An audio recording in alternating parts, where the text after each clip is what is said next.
Hey guys, tonight we're slipping into a world of dirt, disease, and desperation. A time when the only thing more reliable than misery was the sunrise.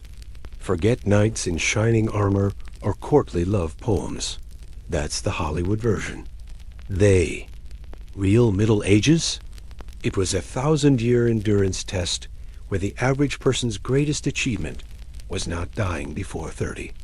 So dim the lights. Wrap yourself in something cozy and maybe spray some air freshener, because tonight you're waking up in a medieval hovel and it smells like everything that's ever gone wrong. Let's set the scene. You open your eyes and you're greeted not by birdsong or sunlight streaming through a linen curtain, but by the thick, sour stench of moldy straw, dried sweat, and a faint but undeniable aroma of human waste. Your bed isn't a mattress. It's a flattened pile of hay stuffed into a coarse sack, crawling with lice. The blanket over you is shared with your siblings, some chickens, and a few curious rats that patrol the edges for crumbs. There's no clock, but you don't need one. The day starts when the sky turns gray and the rooster starts screaming. You sit up, and your back already aches from yesterday's labor. You slept in your clothes because you don't have others, and your tunic now clings with the smell of old onions and damp wool. And yes, your floor is dirt. Literal, trampled down mud and dust, often mixed with animal droppings and tracked-in filth from the street. If you're lucky, someone threw some rushes over it weeks ago. They're longer clean. They're not even identifiable. They're just mush. You grope for your shoes, which are wooden clogs or stitched leather things that barely count as protection.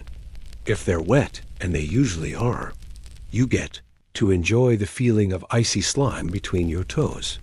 And now comes the part of the morning you dread, the walk outside to dunk the chamber pot. Yes, you keep your family's waste in a clay jug under the bed. And no, it doesn't have a lid. You take it outside, lift it with both hands, and toss the contents into the street. The same street children play in. The same street everyone walks on. This is normal. You squint up at the cloudy sky and take a deep breath. Misty cold floods your lungs. It smells like smoke, manure, and death. You brace yourself for the day because you know what's coming. Work, hunger, and probably a bruise or two. Back inside, breakfast is iffy. Maybe there's a crust of bread left from 2 days ago. Maybe it has some blue fuzz on it. You scrape it off and eat it anyway, because you're hungry and bread doesn't grow on trees. Your teeth hurt, but you chew slowly and hope the pain doesn't spike again. Your sister is still sleeping next to the hearth, curled like a dog near the embers. She has a hacking cough. You're worried it's the bad cough, the one that killed your cousin last spring. Someone in the village is already yelling. Probably drunk, or mad, or both. It doesn't matter. You're expected in the field soon. The Lord needs grain, or wood, or maybe just someone to dig holes for reasons never explained. You don't ask. You just do. You pass the time watching for rats.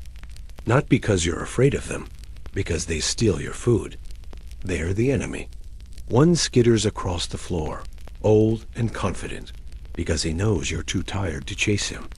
You sigh. That was your last piece of turnip. You glance at the fire, which is barely glowing. Fuel is low.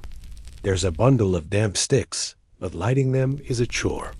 So you warm your hands by hovering them near someone else's body. Body heat is the poor man's luxury. And just before you leave, for the day, you scratch. Not an itch, a ritual. Fleas live in your clothes, your bed, your hair. You've accepted it. Everyone itches. Everyone stinks. That's just life. If someone smells clean, you assume they're either nobility or ill. Outside, the village is waking up. Smoke rises from thatched roofs. Dogs bark. Someone screams at a donkey. Children run barefoot in the mud, laughing. For a moment, it almost feels cheerful, but then you see old Marta coughing blood into her apron, and you remember nothing good lasts here. And to understand just how deep the misery goes, we need to talk about hygiene, or more accurately, the complete absence of it. No one bathes, ever dot, and even if they do, it's not what you think. There's no steamy tub, no candlelight, no herbal oils. Bathing in the medieval world is a last resort, something done under duress, like confessing to a crime or talking to your in-laws. Most people go weeks, months, sometimes entire seasons without once scrubbing down. Why? Because water is cold, soap is expensive, and worst of all, many believe washing too often opens the pores to disease. Yes, dirt is considered a protective layer. If you're a peasant, the closest you'll get to clean is standing in the rain with your mouth open and hoping the downpour rinses off at least some of the grime. Rivers might seem like an option, but remember they're also your toilet, your laundry, your dishwashing station, and your Lord's dumping ground for things you probably don't want to know about. There are public bathhouses in some towns, but let's not romanticize those either. Picture a low-ceilinged wooden hut packed shoulder to shoulder with sweaty strangers who haven't bathed in weeks, all sharing the same cloudy water. People sit in tubs that have been refilled maybe once a day, maybe once a week. Men, women, sometimes livestock. And let's not forget what bathhouses are really known for: gossip, crime, and activities that would absolutely get us demonetized if described in detail. For most people, though, daily hygiene is boiled down to 3 sad rituals. 1. Scrape the mud off your face with your sleeve. 2. Pick bits of straw out of your hair. 3. Hope no one notices the smell. The odor isn't just bad, it's legendary. People smell like turnip sweat, animal grease, and a faint hint of something unnameable. You live in your clothes. You sleep in them, work in them, cook in them, even die in them.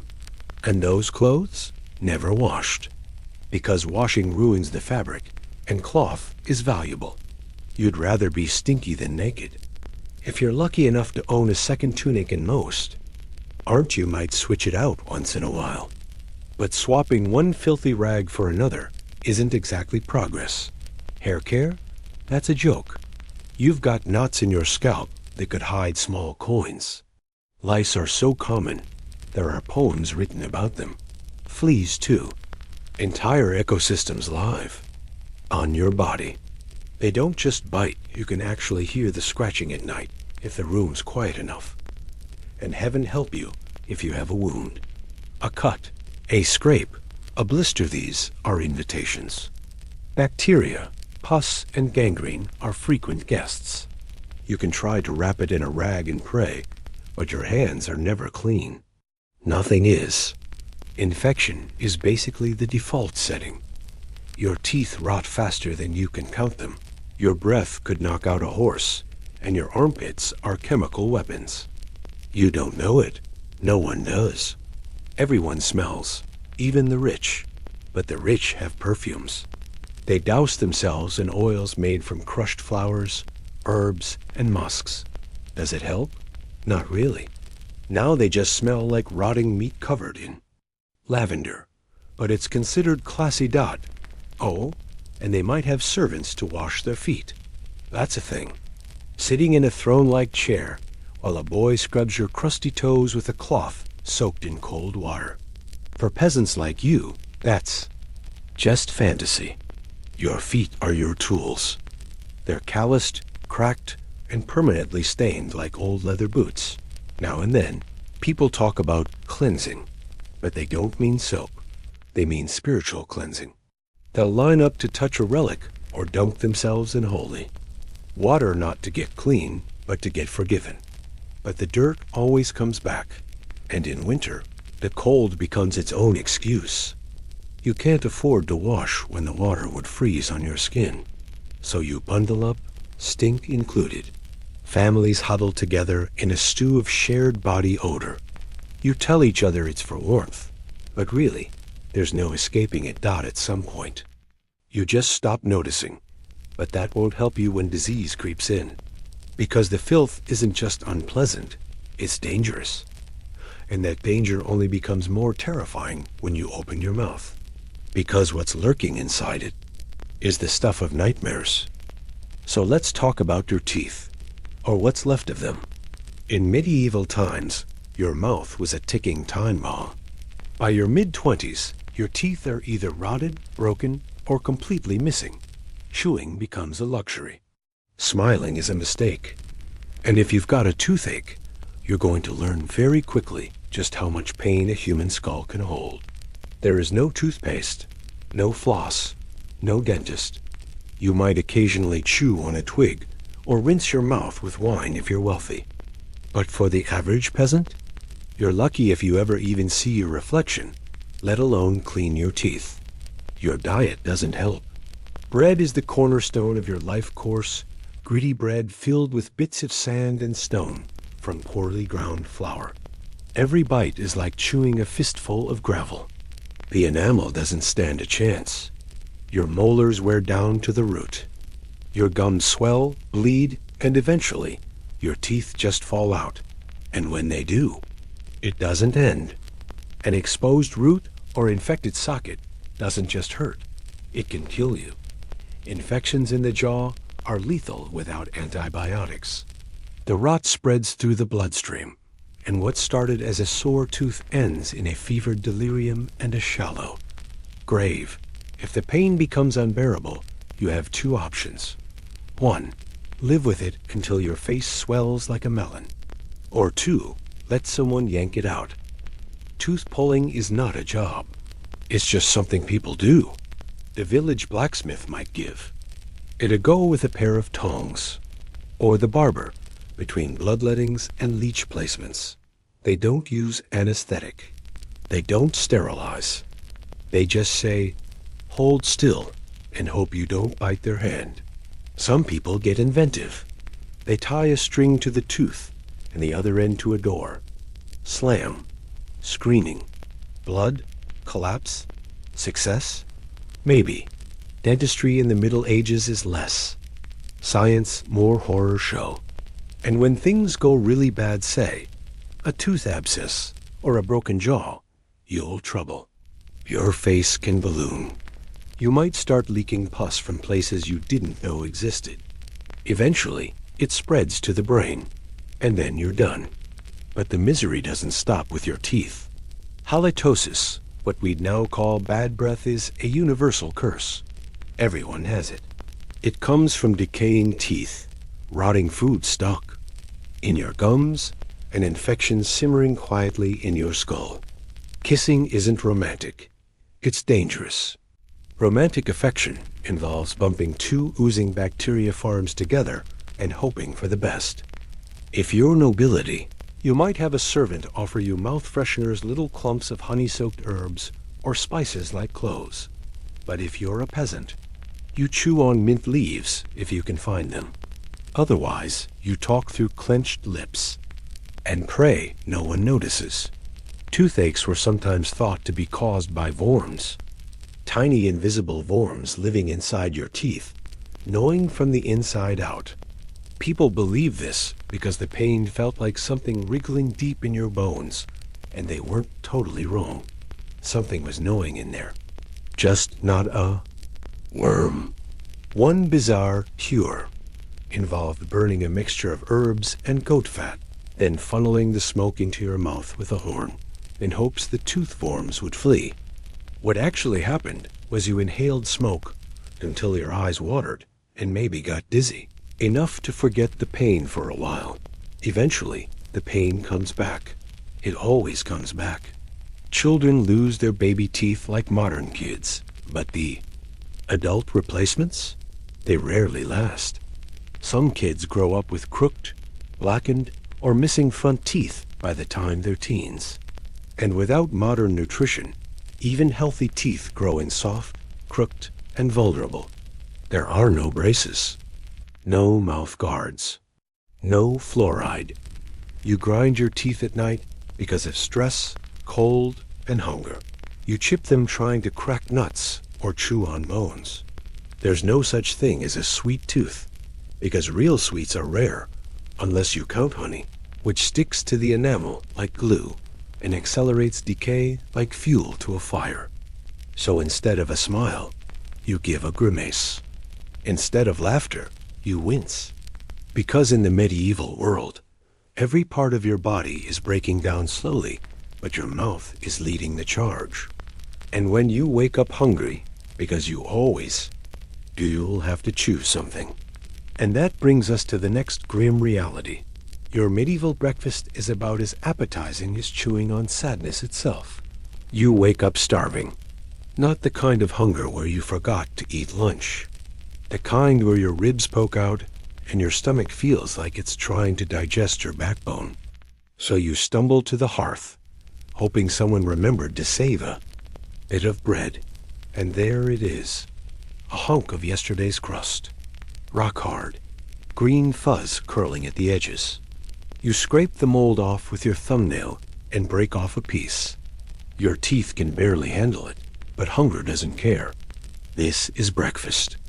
Sometimes you get lucky someone might have boiled a thin porridge out of oats or barley. Not because oats are tasty, but because they're what the poor can grow. The porridge is gray, watery, and smells faintly like feet. But it's warm, and that's enough. You sip it like it's a royal banquet. And if you're truly blessed, maybe there's a bit of lard stirred in. Not meat, just the fat left over from someone else's better meal. The kind of thing scraped off a pan and saved like treasure. It makes the mush slightly less flavorless.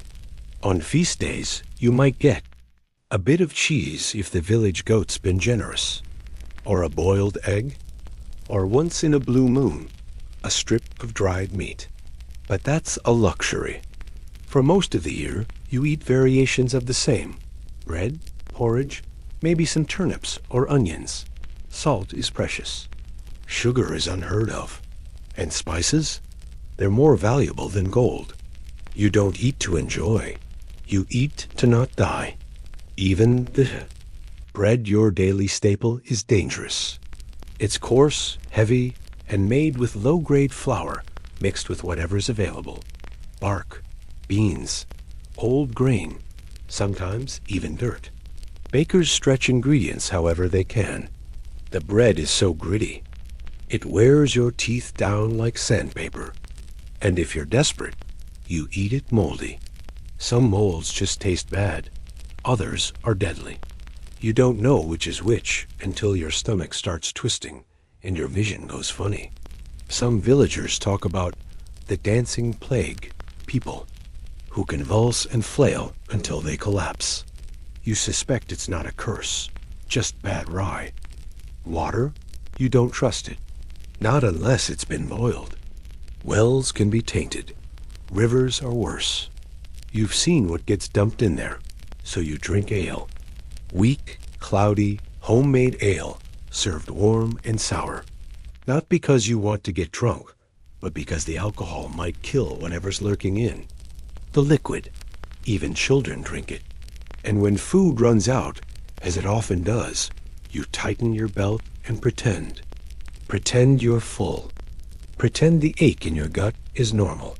Pretend the dizziness is just fatigue. Winter is the worst. Food stores rot. Rats chew through your grain.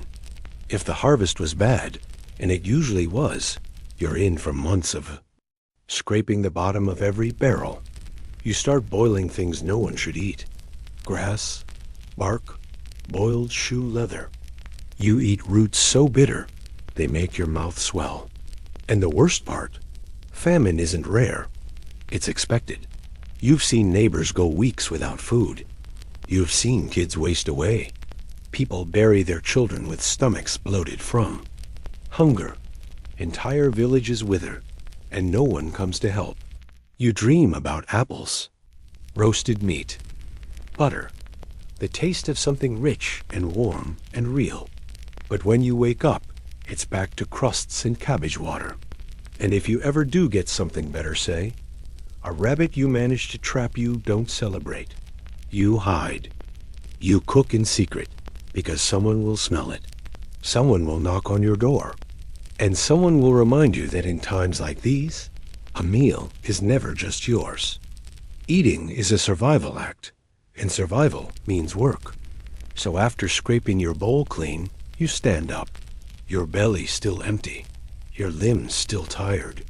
But the sun is rising, and you have no choice. Because in the medieval world, if you aren't working, you're dying. There is no such thing as a day off. No weekends. No holidays, really not for you. The closest thing you get to rest is collapsing in exhaustion when the sun goes down. Your life is a straight line of toil. It begins the moment you can. Walk and doesn't stop until you're in the ground. At dawn, you're out the door if you have a door. More likely, you push aside a ragged cloth that keeps the wind out of your hovel and step straight into the mud. Your job? Everything. Fetch water, tend animals, chop wood, plant crops, weed fields, harvest, grind grain, repair tools, mend roofs, waddle through freezing rivers to gather reeds, collect manure, spread manure, wash in manure. You are part farmer, part mule, part living shovel.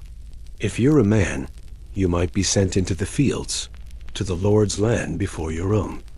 You swing your crude wooden hoe into the soil, over and over again, blisters tearing open on your hands, sun beating down, or rain soaking through your tunic. If you're a woman, your work doubles. You do all the same field labor and every task. At home cooking, spinning, weaving, raising kids, caring for the sick, sweeping dirt floors that never stay clean. And if you're pregnant, doesn't matter. You're expected to keep going right up until you're giving birth in a corner of the barn. Children don't get to be children. By the age of 5, they're out in the fields, scaring crows, picking weeds, hauling buckets. If they survive infancy, which is not guaranteed, they're tiny laborers with bloated bellies and sunburned cheeks. No machines exist to lighten the load. Every task requires your muscles, your sweat, your bones. You carry wood on your back, buckets in your hands, hope in your teeth. And then there's the seasonal grind. Spring means planting, digging trenches, hauling seed bags that weigh more than your torso. Summer brings weeding and chasing off pests, rabbits, birds, other starving people. Fall is harvest season, and that's when the panic sets in. Every second counts. You're racing the weather. If the grain isn't threshed and stored before the frost hits, you'll starve. And winter? That's when the cold joins the fight. Work shifts from fields to survival. Fix the roof. Patch clothes. Chop wood before the fire dies. Shovel snow off paths. Try not to freeze your toes off. There's no retirement. No pensions. You work until you can't. And when your back finally gives out, or your hands won't grip the tools anymore, you're done. Either your family cares for you, if they can afford to, or you beg. Or you quietly waste away in the corner of your hut, unseen. Your Lord doesn't care how tired you are.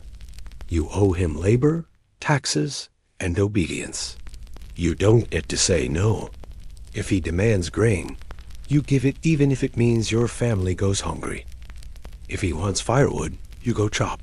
If he calls men for war, you grab your blunt iron tool and pretend. It's a weapon, and if you're caught slacking, punishment comes quick. A flogging, a fine, a night in the stocks, public shame. It's not just hard. It's endless. And the worst part is, you don't even question it, because this is all you've ever known. Your father worked. Your grandfather worked. Everyone works. But while you're breaking your back for a bowl of porridge, take a moment to look around. Notice how every single person in your village walks with a limp, or a cough, or a missing finger. Because life in the medieval world doesn't just wear you down, it breaks you. And that brings us to something even more unnerving. The sheer number of injuries, deformities, and disasters you're expected to ignore every single day. You know what's normal? Missing parts, fingers, toes, teeth, an eye, a whole arm. These aren't tragic accidents in your world. They're just part of the landscape. You live in a village where almost every adult walks with a limp, squints through one eye, or wraps a festering wound in a filthy cloth. You don't flinch when someone reveals a hand with 2 fingers left, or when the baker's apprentice shows up with half an ear. You nod, grunt, and move on, because you might be next. Injuries happen constantly. Your tools are primitive. Your shoes have the structural integrity of wet paper. Every log you chop, every nail you hammer, every ox you drive is a roll of the dice. You trip over a root, twist your ankle. Now you limp. You gash your leg on a rusty blade. Now it's infected. You burn yourself cooking over an open flame scarred for life. And then there's the livestock. You ever tried wrestling a pig in a pen full of mud and manure while wearing shoes made of twine? One misstep, and you've got a cracked rib or a hoof to the face. Even childbirth is its own arena of trauma. Midwives are helpful when they can be, but sometimes the baby's too big, the mother too small, and the body just gives up. Survivors are often left with lasting injuries, torn flesh, damaged organs, chronic pain. Then there's the old stuff. Injuries that never healed properly. A broken leg set wrong. A dislocated shoulder no one knew how to fix. A back hunched from years of lifting with no rest. You carry these hurts for life. And what passes for medicine? Strap in. A village healer might rub crushed herbs into your wound or tie a charm around your neck. If you're lucky, it doesn't make things worse. If you're not, they bleed you. Not because it helps, but because they believe bad blood causes sickness. You could also be prescribed things like boiled moss, burnt feathers, or powdered bone. Your fevered body might be wrapped in damp rags and laid near a smoking pile of dung because someone said it draws out the poison. None of it works. And there's no such thing as pain relief. No morphine. No ibuprofen. Just hope and grit. If the pain's too much to bear, you grit your teeth and scream into a pillow. If the wound festers, they might amputate with a dull saw. No anesthesia, no clean instruments, no recovery plan. The pain is indescribable. The screaming echoes for days.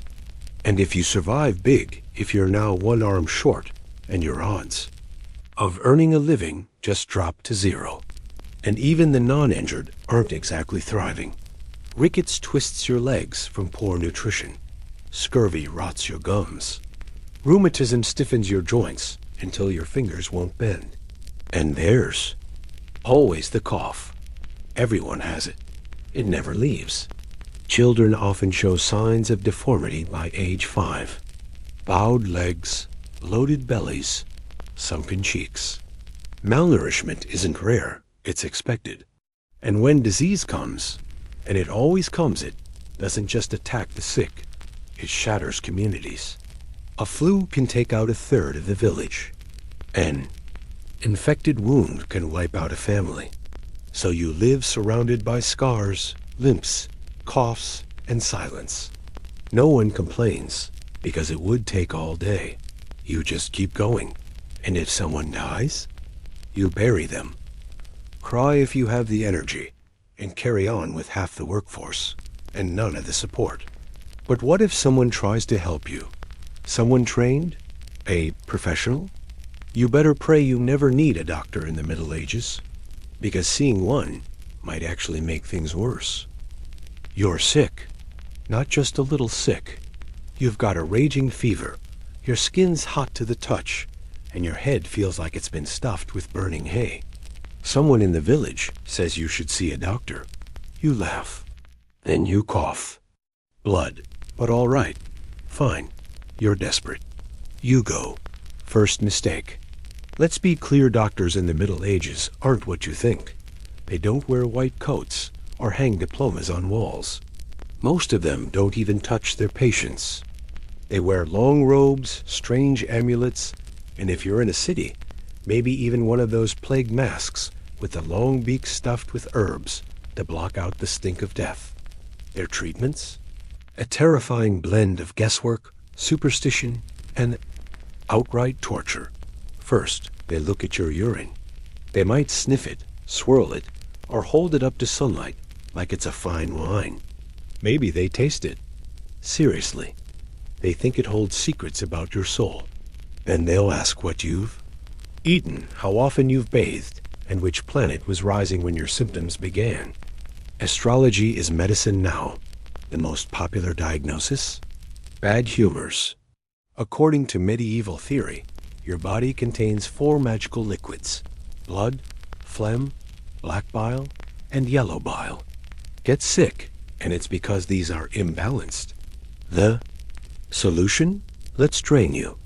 They'll slice open a vein in your arm with a rusty blade and let the blood flow until you're pale, dizzy, and seeing spots. This is supposed to restore your balance. It's also how people bleed out from a sore throat. Didn't work? No problem. Time for leeches.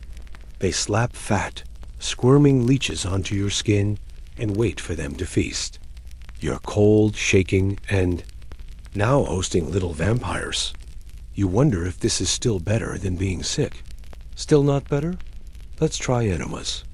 Gallons of boiling herbal water pumped into your insides through a tube made of pig bladder and bone. No gloves, no warnings. Just grit your teeth and pray. Or maybe the cure is a poultice.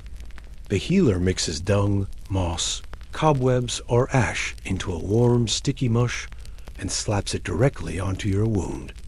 Now you smell worse, and you're infected. You might also be asked to fast. Not for religious reasons, because they think denying you food will starve the illness. Never mind that you were already starving to begin with. And if nothing works, if the bleeding, leeches, fasting, and steaming don't make the fever go away, they'll say your soul is the problem. Now you're sent to the church. Because sickness, in their eyes, might be a punishment from God. The priest recommends prayer, maybe even a pilgrimage. You can barely walk, but you're expected to crawl halfway across the countryside to some saint's bone buried in a cathedral floor. Still sick? Then you're cursed. Someone has hexed you. Maybe it's a neighbor. Maybe it's a witch. Now they're the problem. Someone gets blamed. Someone gets punished. But you're still dying. And if you live somehow, you're not the same. You're missing blood. You're covered in burns. You're traumatized. But you're alive. That's a win. So you limp back home, wrap yourself in a wool blanket that smells like goat sweat, and try to sleep through the aches. And just when you think it can't get worse, the cold sets in. The wind creeps through the cracks in your wall. The fire dies. Your breath fogs in front of your face. You press your hands to your skin and feel nothing. Now you've got another problem. You're freezing. And in the medieval world, freezing to death is just another Tuesday. It's winter. The sky is gray. The trees are bare. And your bones ache in ways that words don't cover. You wake up shivering, and your breath hangs in the air like a ghost. There is no central heating, no insulation. Your home is made of wood, mud, and thatch, and every gust of wind slips through like a thief in the night. The fire's gone out. It probably sputtered sometime after midnight, smothered by damp logs. Or just burned down to ash. You should have gotten up to tend it, but you were too exhausted. Now you regret it. You huddle under a blanket. It's not warm. It's not even fully dry. It smells like mildew and smoke. The straw mattress beneath you is frozen at the edges. You shift your legs, and crunch down on ice crystals. You try to move, but your joints don't want to cooperate. Your fingers sting as blood tries to return. You hold your hands over the ashes, hoping for a flicker of warmth. Then you step outside, because you have to. The outhouse is a joke. It's just a hole behind some leaning planks. The seat is a slab of cold wood that could give you frostbite in less than a minute. But your options are limited.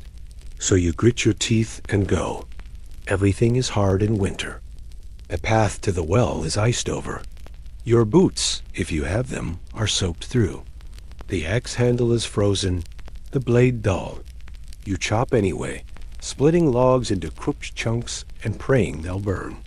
Water must be hauled. Food must be cooked. Animals fed. You think about staying inside, but the cold creeps into the house. 2. It lives in the walls. It clings to your clothes. It settles in your chest until every breath hurts. And then there's the fear. The fear of fire. Because even though you're freezing, one wrong spark and everything you own turns to smoke. Your home is made of tinder. The roof is thatched. The walls are dry. A single candle, a kicked log, a falling ember, and it's gone. There's no fire brigade, no bucket line. Your neighbors might try to help, but by the time they do, it's already too late. Everything you own burns in minutes. You watch it happen, barefoot in the snow, clutching your children and whatever you could grab. And if the fire doesn't get you, the cold might. Frostbite takes fingers, toes, ears. Slowly. You don't even notice at first.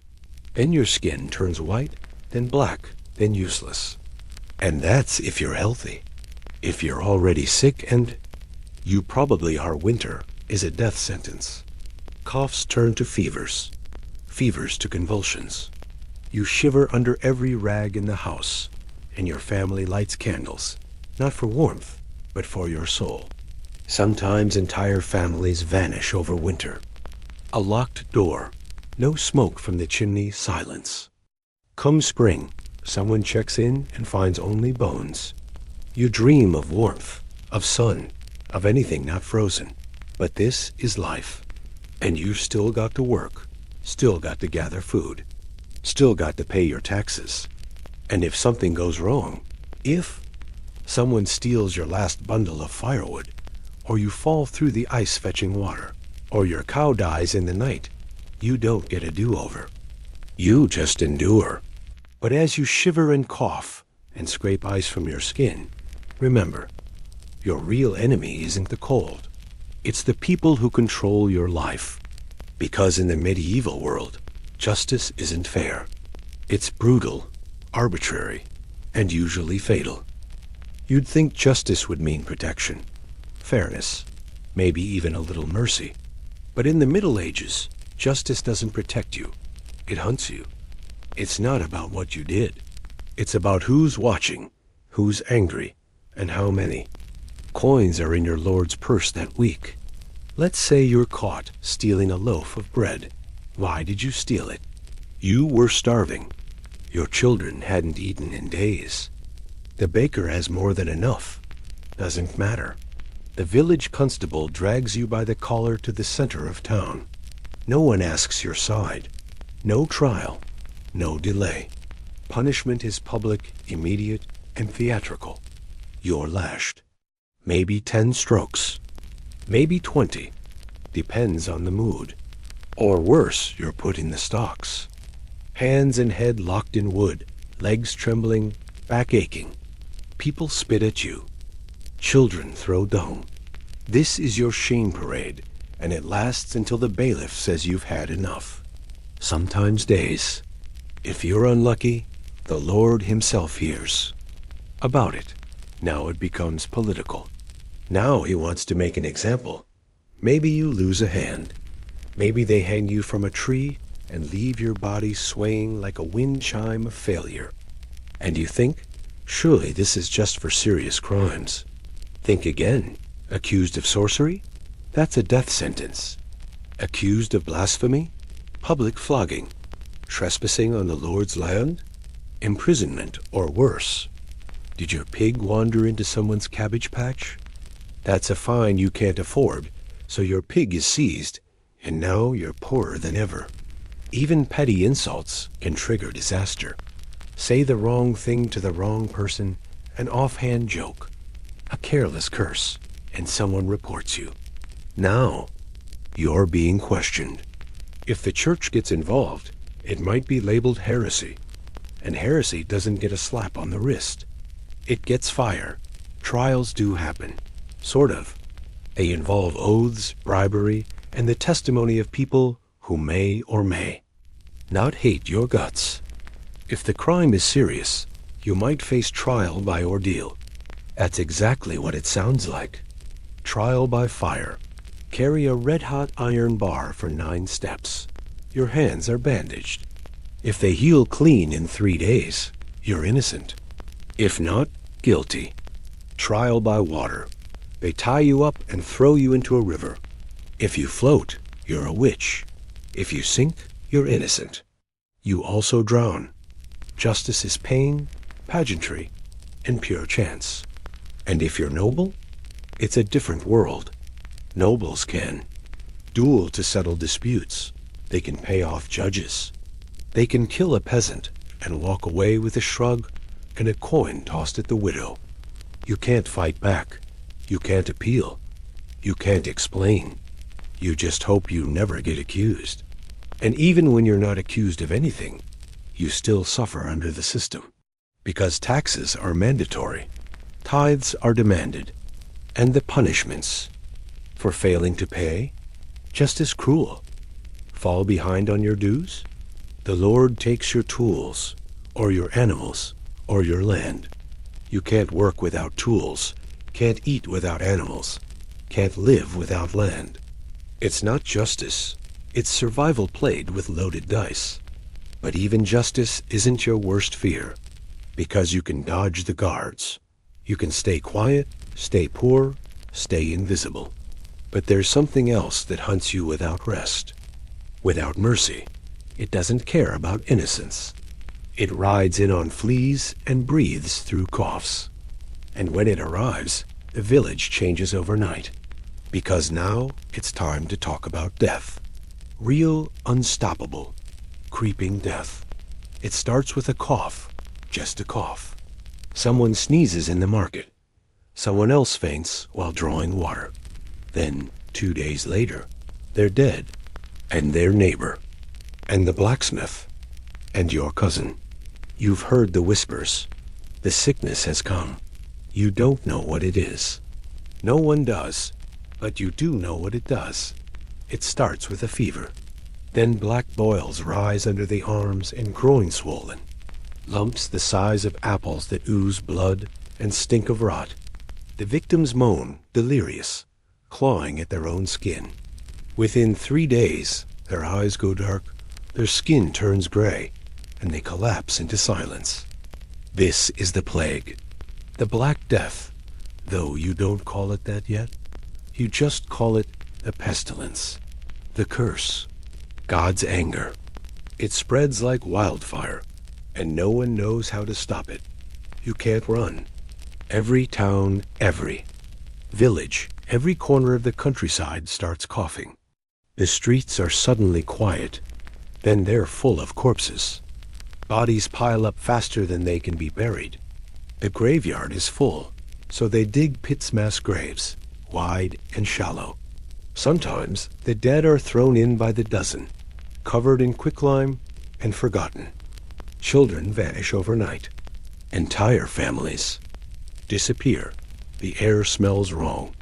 Not just like death, but heavy, greasy, thick with decay. People flee, but they bring it with them. Others lock themselves inside, nailing boards across the doors and praying the sickness passes by. Doctors walk through town wearing bird-like masks stuffed with herbs, hoping the smell will protect them. It doesn't. They die too. The priests stop coming. Last rites go unsaid. Bells stop ringing. You hear wailing at night. Or worse, nothing. Just silence where life used to be. Some think it's a punishment from God. They whip themselves in the streets, begging for mercy. Others blame witches, foreigners, or the alignment of the planets. Anything that flees. Because no one knows the truth. It's the rats. They're everywhere. In the hay, under the floor, beside the bread. Covered in fleas that bite and bite and bite again. One bite, that's all it takes. Some try to treat it. They bleed the sick, boil herbs, tie toads to the sores. Nothing works. And once it hits your house, it spreads fast. You can't care for your family without catching it yourself. You wrap a cloth over your mouth, smear it with vinegar, but it doesn't help. If someone coughs, you flinch. If someone sweats, you back away. You love your sister, but if she's sick, you keep your distance. And if you start coughing, you don't tell anyone. You sit still, quiet, terrified. You've seen what they do. Sometimes the sick are dragged outside, left to die in the cold. Sometimes the whole house is sealed up, boarded from the outside. Everyone inside left to rot. You've walked past those houses, smelled them, heard the knocking. After a while, the carts stop coming. The bodies stay where they fall. No one wants to touch them. And when it finally moves on, when the coughing stops and the birds return and the rats wander away, the village isn't the same. Half the people are gone. Half the homes are empty. The silence is louder than the screams ever were. You're one of the lucky ones, if you're alive. But surviving a plague doesn't mean you're safe. Because now, with the churches full of bones and the fields full of weeds, people start turning to religion for answers. And what they find isn't peace, it's fear. And that fear controls every part of your life. You'd think surviving a plague would earn you some answers. Maybe some clarity. Maybe a tiny bit of peace. Nope. Instead, you get sermons. Because in the Middle Ages, religion is everywhere. It's not just something you do on Sunday. It's baked into every second of your life. Every meal, every breath, every misstep is under the eye of God. You're told that the reason the plague came was sin. Not germs. Not rats. Sin. Yours. Your neighbors. Your ancestors. Somebody somewhere messed up, and now you all have to pay. The priests say you need to confess more, obey more, fear more. So you do. You kneel on cold stone floors in churches that smell like wax and mildew. You whisper your wrongdoings to someone who might not even be listening. You light candles for souls you're not sure reached heaven. And still, the fear remains. Because no matter how much you pray, there's no guarantee. You can live like a saint and still wind up gasping for breath. In a ditch. You're told heaven is waiting if you behave, but hell is right there, burning under your feet, hungry, always ready. And purgatory? That in-between place? It's where most people are expected to go. A sort of eternal waiting room, where you suffer just enough to cleanse yourself. So how do you shorten your time there? Money. You buy indulgences. Pay the church a few coins and shave a couple 100 years off your suffering. That's the promise. If you can't afford it, too bad your soul's just going to have to wait. You tithe, always. 1/10 of everything you grow, make, or earn goes to the church. Even when you're starving. Even when your kids are hungry. Even when your goat just died and your crops failed. And if you can't pay, you're a sinner. Want to get married? You need a priest. Want to bury the dead? Priest. Want to name your child? Priest again. They hold the keys to every part of your life and death.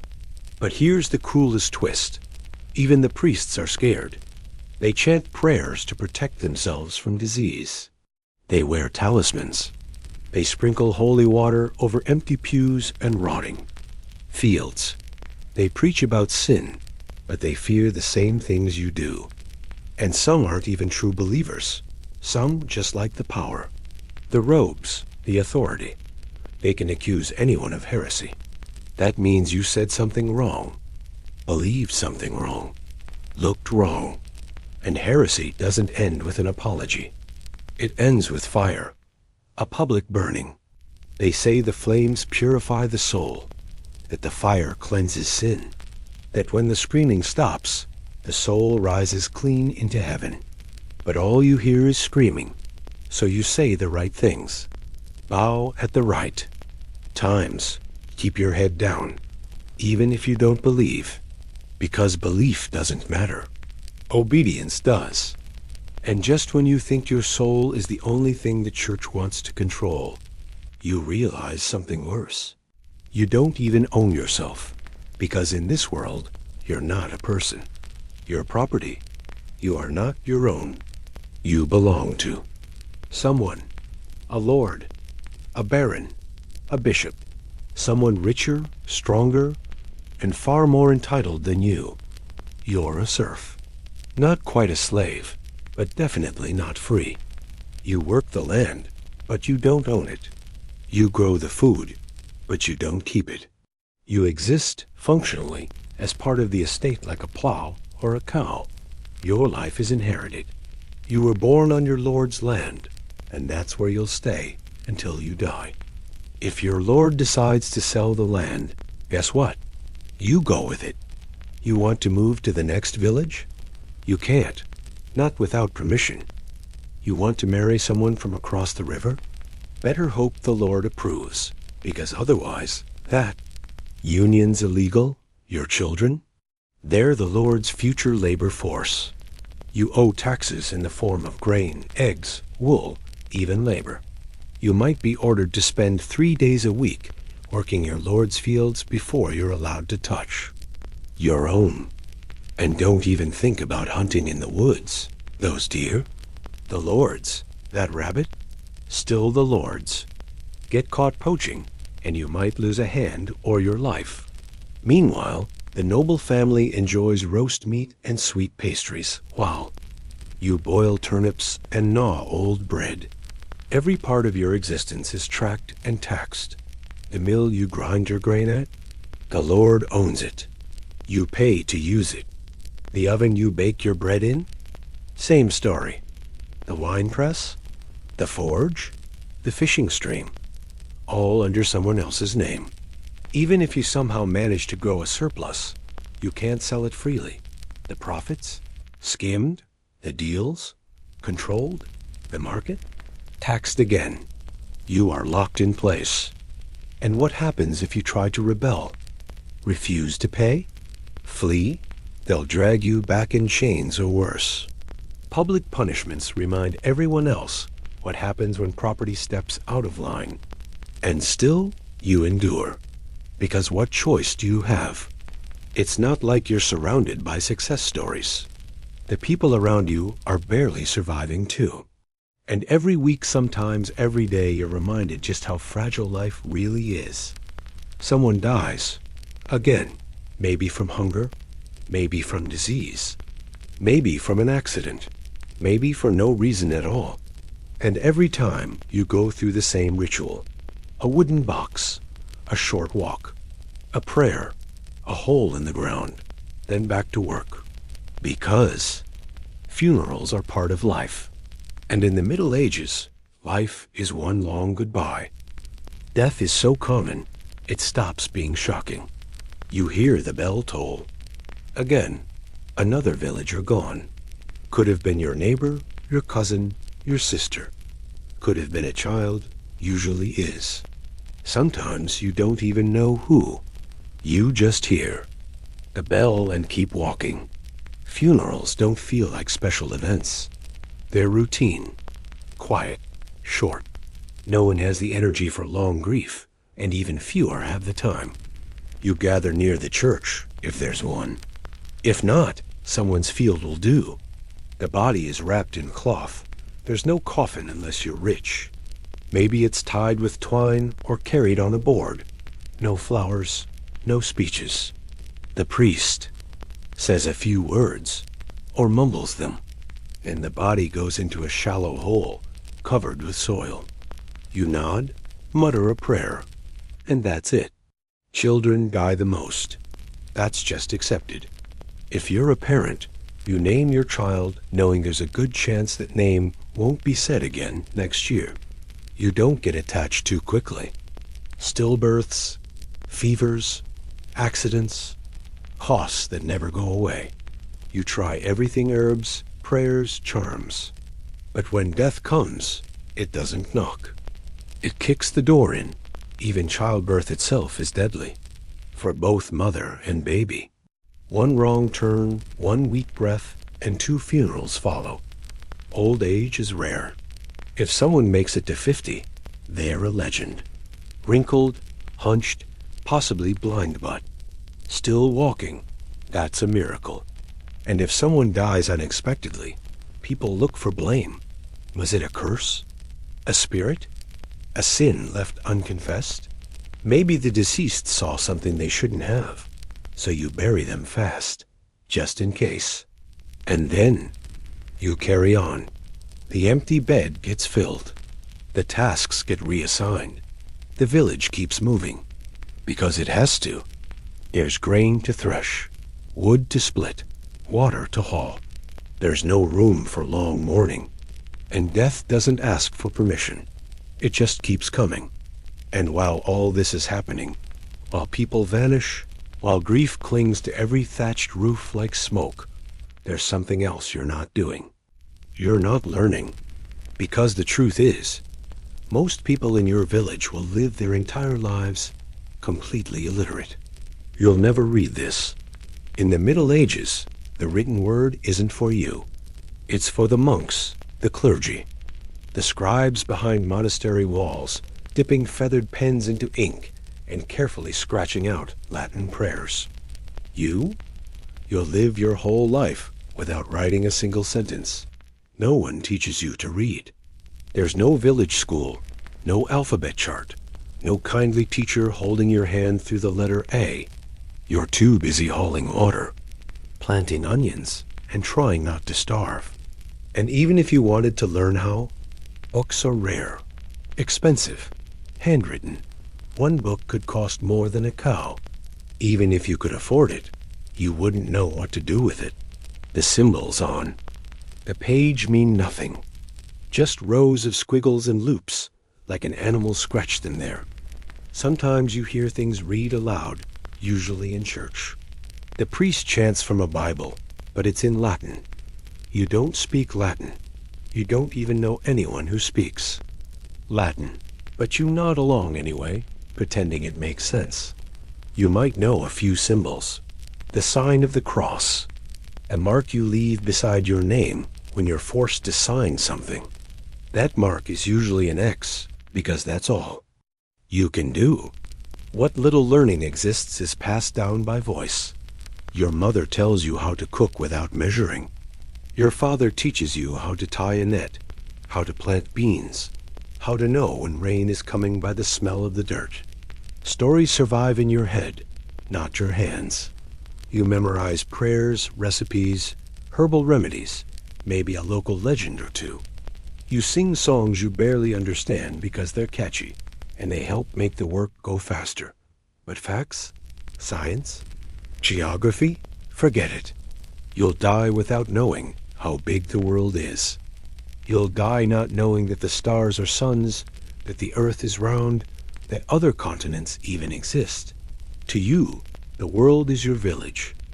A few muddy miles in any direction. Beyond that, forests, mountains, monsters. Maps, that's wizardry. You've seen maybe one in your life, scrawled on parchment, a crude circle with dragons at the edge. And that's what you believe, because belief fills the space where knowledge never arrives. You believe the stars are holes poked in the sky, that thunder is God's anger, that disease is punishment, that if you see a comet, someone important will die. You believe because believing is safer than asking. And the people who ask, the ones who question, poke, and prod, they vanish, labeled heretics, burned, forgotten, so you stay quiet. But sometimes you wonder. You stare at a carved stone over the church door and wish you knew what it said. You run your fingers across the lines and curves and wonder what it means.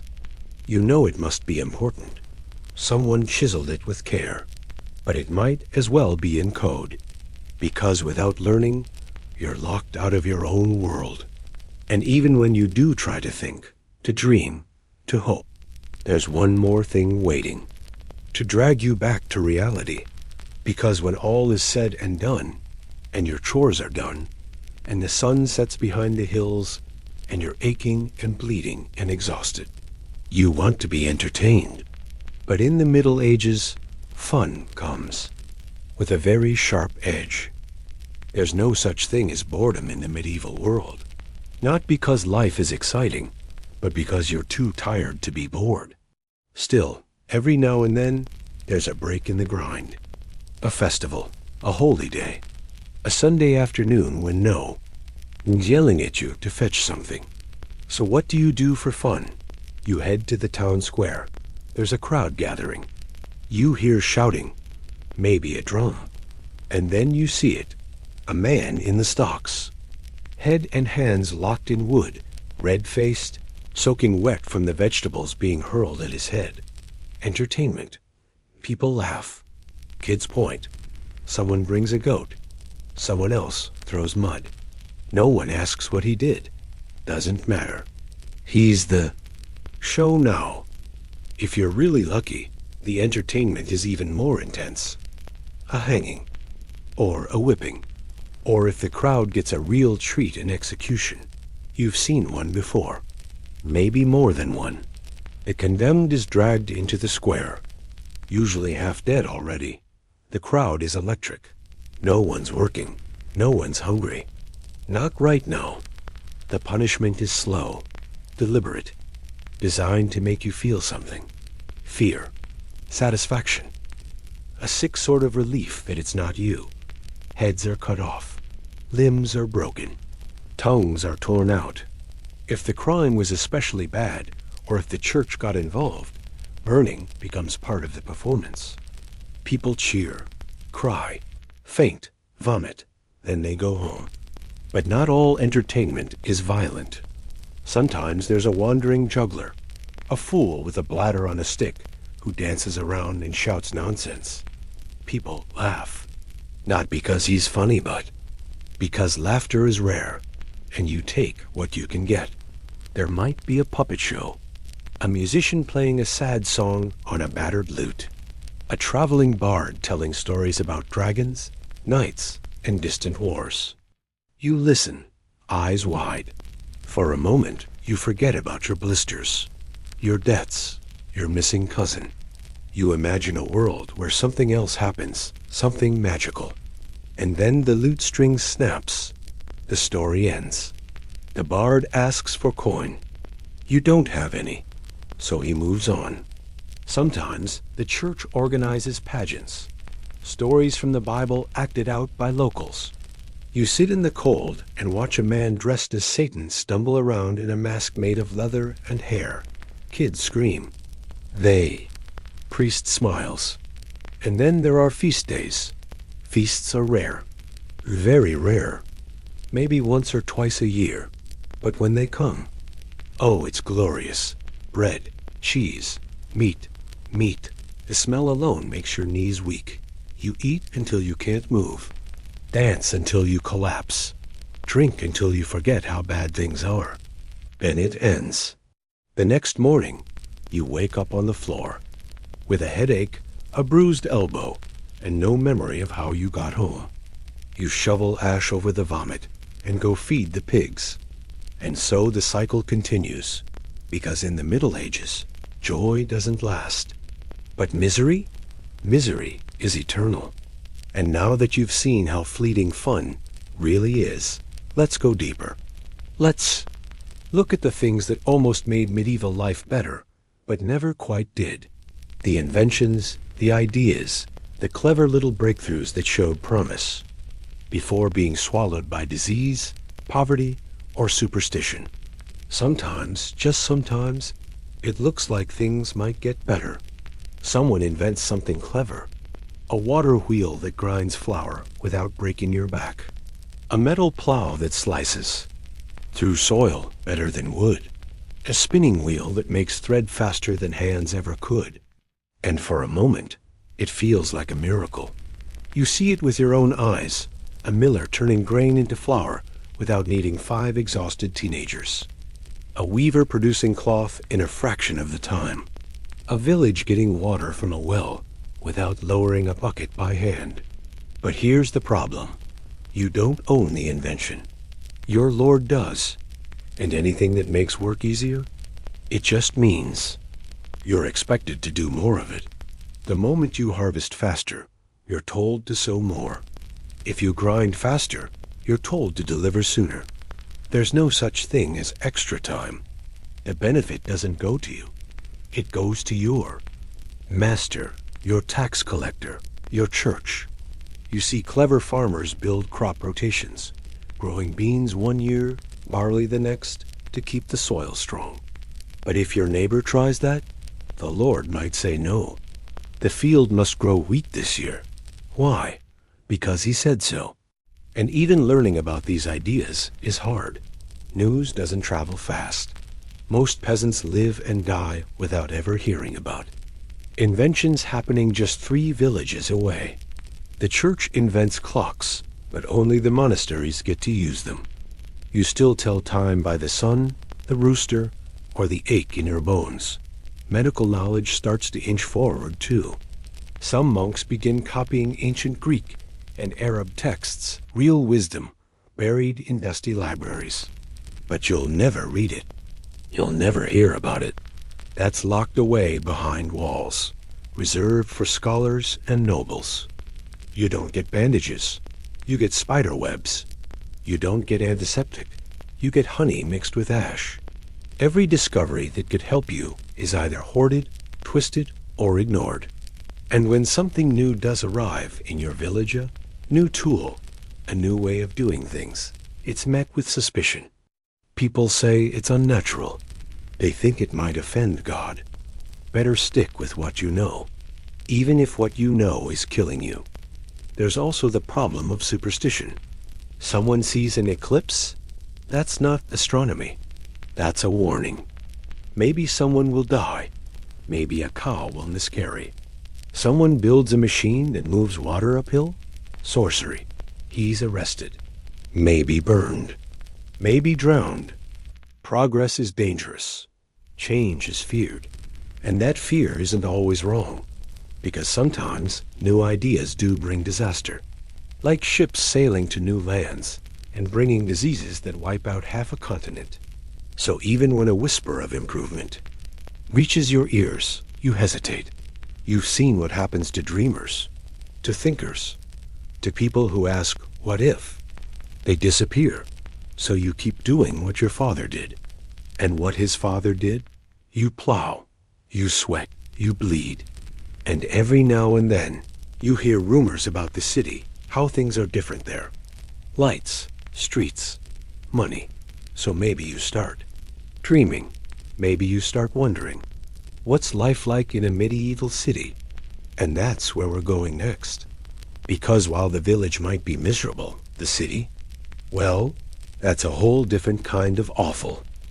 You've had enough of the mud, the hunger, the Lord's taxes.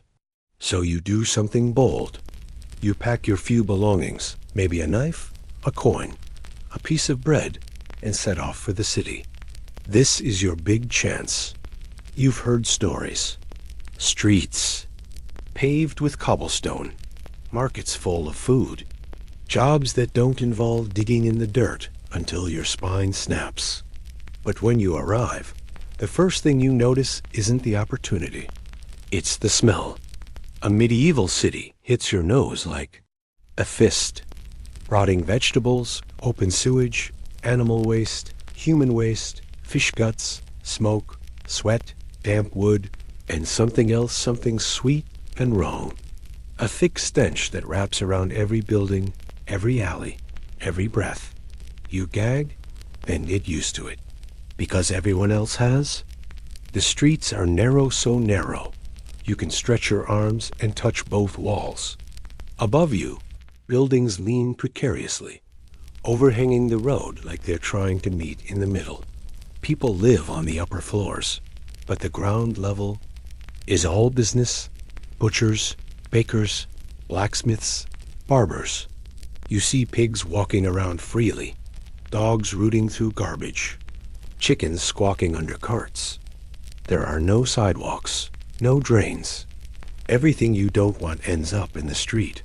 And yes, people still empty chamber pots out the window. No warning, just a splash and a scream. You learn to walk close to the wall, hat pulled low. You're in the crowd now. The noise is constant. Shouts, bells, hammers, hooves, beggars asking for coins, priests preaching repentance, hawkers yelling about turnips or used boots. Everyone's in a rush. Everyone's suspicious. And no one cares about you. Jobs? Good luck, you're unskilled. You don't belong to a guild. The tanners, coopers, masons and cobblers all protect their trades fiercely. If you try to work without permission, someone reports you. You get fined or beaten. So maybe you carry loads for a merchant, or run errands, or sell firewood from a cart until your fingers bleed. But you're still sleeping in a room the size of a closet, sharing it with 4 other strangers and a family of lice. You pay half your daily earnings to stay there. And there's crime. Oh, there's crime. You think the village had problems? In the city, people vanish. You turn a corner and find a knife fight. Someone steals your sack while you're watching. A juggler. Someone else slips something into your drink. You don't even drink wine anymore, just cheap beer, because it's too bitter to hide poison. The city guards? Not helpful. They're underpaid, undertrained, and often more dangerous than the criminals. And then there's fire. Always fire. Everything is wood. Everything is close together. Someone knocks over a candle, and an entire neighborhood goes up in flames. You escape with your tunic, your boots, and your life. Everything else is ash. But hey, there's entertainment, right? Barely. There are taverns. Loud, smoky rooms where people shout over each other and drink until they can't stand. Sometimes there's music, but mostly there's arguing. Maybe a brawl. You get thrown out once and land face first in the mud. There's the occasional procession, maybe a fair. Jugglers, fire eaters, dancers. You forget your misery for a few hours, and then it's back to work. You see more death here than in the village. Every day, someone is pulled from the gutter. A drunk, a thief, a corpse covered in rags. People step over bodies without blinking. And when disease comes, it spreads faster than fire. Narrow streets. No sanitation. No escape. You begin to miss the fields, the open air, the sound of birds. Because in the city, everything is louder, dirtier, colder. You thought it would be freedom. It's just a different prison. But now that you've seen village life and city life, let's step out of the day-to-day for a moment. Because to really understand why medieval life sucked, we need to talk about fear. Not fear of violence or sickness. The other kind. The one that gnaws at your mind. The fear of the unknown. The darkness outside your door isn't just the absence of light. It's the absence of knowing. You live in a world wrapped in mystery. A world where everything you can't explain becomes something to fear. The forest, full of spirits. Sky, a canvas painted with omens. That strange noise in the barn? Could be a rat, could be a demon. Better light a candle just in case. You're not stupid, but ignorance has been baked into your bones. You don't know how weather works. If it rains too long, you assume someone in the village offended a saint. If lightning strikes a tree, you cross yourself and whisper a prayer. The unknown isn't just eerie, it's dangerous. You've heard of witches, not in fairy tales, in real life. A woman who mutters to herself, a man who keeps bees, a child born with a strange mark on their skin, all suspicious, all possible servants of evil. And if livestock dies, or milk sours, or a baby gets sick, someone gets blamed. It could be you. You wake up one morning and find a chicken dead on your doorstep. Is it a coincidence? Or did someone put it there as a sign? You don't know. You ask the local priest. He tells you to pray more, fast more, confess more. But the fear doesn't go away. You wear amulets, carry relics, avoid certain crossroads. Never say a dead man's name after dark, because you can't afford to take chances. The night is alive with dangers. The devil prowls. Fairies steal babies. The dead sometimes walk. Even your dreams betray you. You see faces of people long gone. Hear voices calling your name. You wake up sweating, heart pounding, and immediately look for signs. Was that just a dream? Or was it a warning? You don't go out after dark unless you have to. You light your tallow candle and watch the shadows, hoping they don't move. There's no medicine for this kind of fear, no education, no comfort.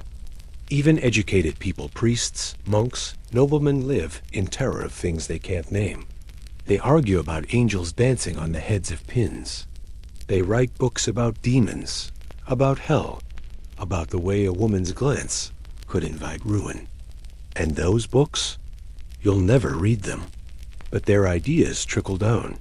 You learn to watch your words. Avoid stepping on certain stones. Whisper charms before drinking strange water.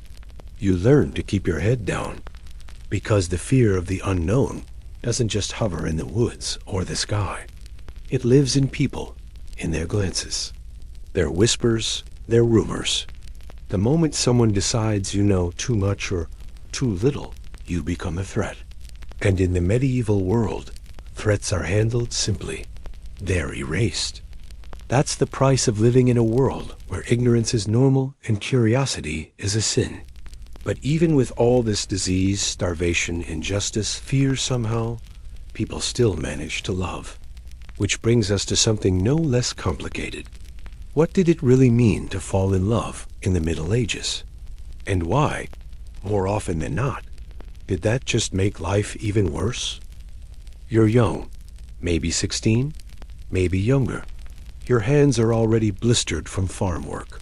Your back sore from hauling water. But somehow, you still find time to glance across the village square and catch someone's eye. Maybe she's feeding chickens. Maybe he's stacking firewood. Maybe it's just the way they laugh. For a second, it feels like something other than survival. Something small and warm.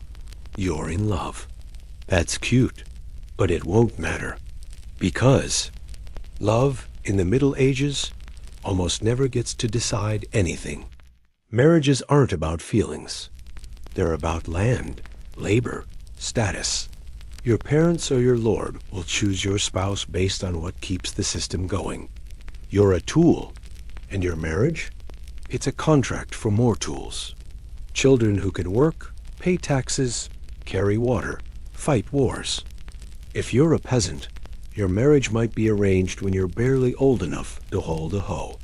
You won't even meet your spouse until the wedding. You say the vows. You move in together. And then you try to figure it out. If you're lucky, you learn to tolerate each other. If you're really lucky, you grow fond. But love? Love is a secret. A glance. A brush of hands. A whispered word behind the barn. It's dangerous, because if you act on it, and it goes against what your lord or your parents have planned, there will be consequences. Run away together? You're fugitives. Sleep together before marriage? That's fornication, punishable by whipping, or worse, public shaming. And don't even think about falling for someone from a different class. A peasant and a noble? Fantasy? A serf and a freeman? Scandal. Love, when it does happen, has to fight through a minefield of laws, customs, expectations, and superstition. Even once you're married, things don't get simpler. Your home is cramped. You sleep beside your kids, your animals, your mother-in-law. Privacy doesn't exist. There's work to do, mouths to feed, and no room for romance. A kiss is stolen between chores. A compliment whispered during hay gathering. Most of the time, it's just you two, side by side, exhausted. If your partner dies, which is likely, you grieve. But not for long. You remarry quickly, because survival doesn't wait. And if you're a woman, things are even harder. You don't get to choose. You don't own anything. Your body is part of the transaction. And once you're married, you're expected to produce. Children, many children, as many as possible, because half of them won't make it past 5. Childbirth might kill you. It kills thousands of women. Still, you try again and again, because that's what's expected. Sometimes love does bloom quietly, stubbornly. You and your partner find moments of joy. You tell each other stories. You laugh in the fields. You hold hands when no one's looking. But just as often, love is replaced by obligation, frustration, silence. 2 people surviving, nothing more. And if love fails, if you fall out, if things sour, there's no divorce. Not for you. Only the rich can wriggle out of marriage, and even then it's rare. You stay together. You make it work. Or you don't. And yet, in spite of all that, people still sing love songs. Bards still tell tales of tragic romance. Because love, even in the ugliest times, refuses to die. It just hides. But what doesn't hide, what everyone talks about, sings about, fears, and fantasizes about, is war. And if love is rare, war is constant. And if you're alive in the medieval world, sooner or later, war comes for you. The banner goes up, the horn blows. And just like that, your village changes. Because the Lord has decided it's time for war. You don't get a say. He needs men. You are a man. So you're going. You're handed a spear, or maybe just a sharpened stick. You're given a padded coat, if supplies allow. Most likely, you'll march off in the same tunic you wear to thresh grain. No armor, no training, no idea what you're doing. The nobles ride horses and wear shining metal plates. You walk behind them, in a line of peasants with tools and terrified faces. You don't ask where you're going. Doesn't matter. All you need to know is this. Someone somewhere insulted your lord, or your kingdom, or your church. And now you're going to bleed for it. The march is brutal. Days on foot. Little food. Less water. You sleep on the ground, soaked in your own. Sweat, clutching a dull blade. Men start to disappear. Some desert, some collapse. Some are found in the morning, eyes open, not breathing. Then the battle comes. You hear it before you see it. The clash of metal, the screams, the horses, the drums. And then you're in it. You're pushed forward into chaos. Mud churned red, arms swinging, shields cracking. You stab at whatever moves. Maybe it's an enemy. Maybe it's not. You don't know. You don't have time to know. Your ears ring. Your mouth tastes blood. Your hands are numb. It's over in minutes, or maybe hours. You don't remember. If you live, you stagger back to camp, covered in filth, surrounded by groans and bodies and the buzz of flies. There's no victory feast for you.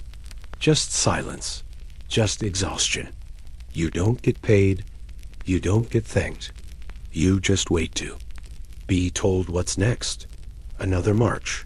Another siege. Another pointless clash on a pointless hill. Sometimes you're ordered to burn a village. Not because it's a threat, but because it belongs to the other side. So you do. You torch houses, you take animals, you watch people scream, and when it's your village being burned, no one helps, no one comes to stop the flames. War doesn't care who started it. It just eats, and it never stops. If you're not dying in battle, you're dying because battle passed through your town. Crops trampled, wells poisoned, families gone. The church blesses the soldiers. The lords toast themselves. The survivors bury the dead. And then life continues, somehow. But you're changed. Maybe you limp. Maybe you can't sleep. Maybe you don't talk much anymore. And when your children ask what it was like, you just shake your head, because you don't want them to know. But they will, because war always comes back. And if it's not knights and lords doing the damage, it's something else. Something closer. Something that doesn't wear a helmet, something that wears your face. Because now it's time to talk about the part of medieval life no one likes to admit. The cruelty people inflicted on each other. You'd think that with all the hunger, cold, sickness, and death, people might be kinder to each other. But no, in the Middle Ages, cruelty is just another tool in the survival kit. And sometimes it's used for fun. You've seen a neighbor accuse another of theft, not because anything was stolen, but because they wanted their field, or their goat, or their daughter. You've watched people stand by while someone gets dragged away to be punished for a crime everyone knows they didn't commit. Why? Because it's easier. Because standing up makes you a target.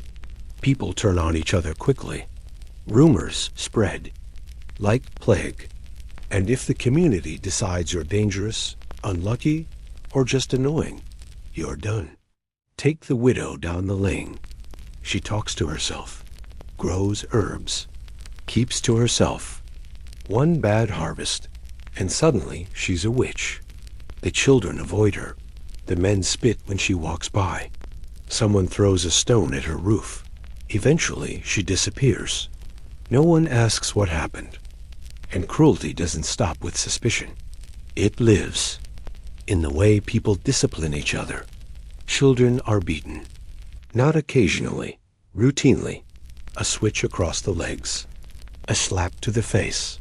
A fist to the ribs. Wives are hit. Not always in secret. Sometimes in front of everyone. It's called keeping order. The elderly are mocked. The sick ignored. The disabled ridiculed, or worse, seen as cursed. There are no shelters, no support, no safety nets. If you can't work, you're useless. If you're weak, you're a burden. And if you're a stranger, good luck. Foreigners are distrusted on sight. Different accent? Spy. Different clothes? Thief. Different skin? Devil. Communities are tight because they have to be. But that tightness has a cost. Anyone outside. Circle is fair game. Punishment is public and vicious. A boy caught stealing apples gets branded. A woman accused of adultery has her hair shaved and paraded barefoot through the square. A man who curses during church gets his tongue pierced with iron. These aren't rare events. They're normal. They're lessons. Step out of line, and this will happen to you too. Even laughter has sharp edges. A fool is funny because he's humiliated. A drunk is entertaining because he can't stand up. People play games that involve actual injury stick fights, brawls, contests that end in broken bones. And when executions happen, the crowd cheers, not because they're evil, but because it's a distraction, a release. A reminder that, for now, it's someone else's neck on the block. Even animals aren't spared. Cats are burned during festivals. Bears are. Chained and made to fight. Dogs are thrown into pits. Why? Because cruelty is a language everyone understands.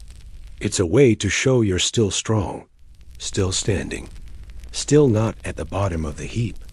And the worst part? You catch yourself doing it. Laughing when someone slips. Looking away when someone cries. Keeping quiet when someone's punished. Because kindness is dangerous. Kindness gets noticed. And in a world where being noticed can get you killed, you choose silence. But even in silence, you feel it. The guilt. The shame. The longing for something gentler. You look at your children and wonder if they'll grow up like you, hard, tired, afraid. And then you look at the sky, because sometimes, just sometimes, even in this brutal world, there is beauty. And that's what we'll look at next, the rare moments that didn't suck, the slivers of joy. You step outside before dawn, and for a moment, everything is still. The sky is a deep, bruised blue. The stars are fading. A breeze rustles the trees, and the world holds its breath. And in that quiet, you feel something you haven't felt in weeks. Peace. Because as awful as life is in the Middle Ages, muddy, brutal, and short, it's not always misery. There are moments, little ones, so small they almost disappear if you blink, like the warmth of fresh bread when you get the first slice from the oven, or a baby's laugh, or the sun filtering through the leaves in a way that makes you stop and stare just for a second. There's no technology to drown things. Out, no traffic, no screens, just the wind, birds, your own breath. You hear someone singing, off-key but heartfelt, a lullaby, a prayer, a love song from long ago. And you remember that people in your world do sing, every chance they get. They sing to pass the time, to remember the dead, to welcome spring. And in those songs, you feel connected to your parents, your grandparents, everyone who came before. There's joy in the harvest feast, when for one night, everyone eats their fill, dances in the firelight, and forgets the ache in their bones. There's joy in friendship, in the way your neighbor shares a little extra salt, or helps you lift a beam, or tells you a joke so terrible, you laugh anyway. There's joy in craft, in making something with your hands that didn't exist before. A carved spoon, a spun thread, a woven basket, and there's beauty too, in the stained glass of the village church when the sun hits just right, in the meadows after rain, in the stars above your roofless hut. You don't need art galleries or novels. You find poetry in the way sheep scatter across a hill, in the rhythm of a scythe slicing wheat. You look into the eyes of someone you love and see that they're still here, still breathing, still fighting. You live in a world where survival is hard won, which means every moment you do survive feels like a victory. You hold your child's hand and walk through the fields, and for once, no one is screaming. No one is bleeding. No one is hungry. You sit on a log and eat a plum. It's small, sour, but it's yours. And you realize that while most of your life is suffering, the joy is real. It's sharp. It matters. Because it's not handed to you. It's earned. And somehow that makes it brighter. But that brightness won't last. You know that. The sun is rising. The church bell is ringing. And soon it's back to labor. Because the Middle Ages don't care about your moment. They care about your debt. And as you stretch your back and wipe your hands, you remember something that always brings the fear rushing back. Even after the plague, the punishments, the wars, the pain, there's still one final boss. One more thing that makes life, in the medieval world, feel like a nightmare you can't wake up from. And that's what we'll face next. The legal, religious, and economic trap that kept nearly everyone in their place for centuries. A system so twisted, it turned people into gears. You're not just poor, you're locked in poor. Because the medieval world runs on a system designed to keep you exactly where you are, forever, It's called feudalism.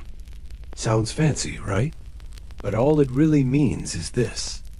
Everyone owes someone something, and no one at the bottom ever gets out. You owe the Lord.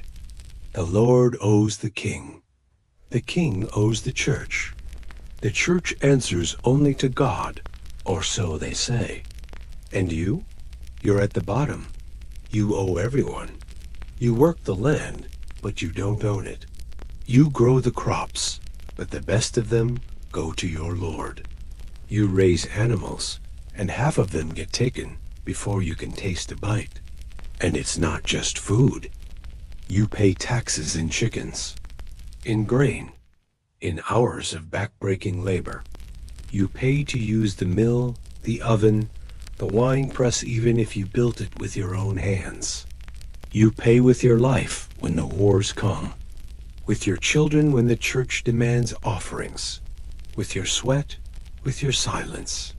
This system isn't accidental. It's engineered. The rules are written by those above you. The church tells you that this is the order of things, that you were born into this role by divine will. Question it? That's heresy. Try to change it? That's treason. Get caught resisting? That's your last day above ground. There are no upward paths, no scholarships, no lucky breaks. If you want to change your life, you'd have to change the world. But every once in a while, someone tries. A peasant revolt sparks. A charismatic preacher says enough is enough. A band of villagers picks up farm tools and marches on the manor. And for a second, hope flares. Then it's crushed. The Lord sends soldiers. The leaders are hanged. The survivors go home. Quiet, cowed. The system resets. And that's the genius of it. Feudalism doesn't just punish you when you fight. It teaches you not to fight. It convinces you that suffering is normal, that obedience is holy, that ambition is dangerous. You're not even allowed to imagine freedom, because if you could imagine it, you might start to want it, and want leads to hope. And hope in a world like this? Hope is a threat. So the system gives you just enough to keep going. Just enough food not to starve. Just enough safety not to flee.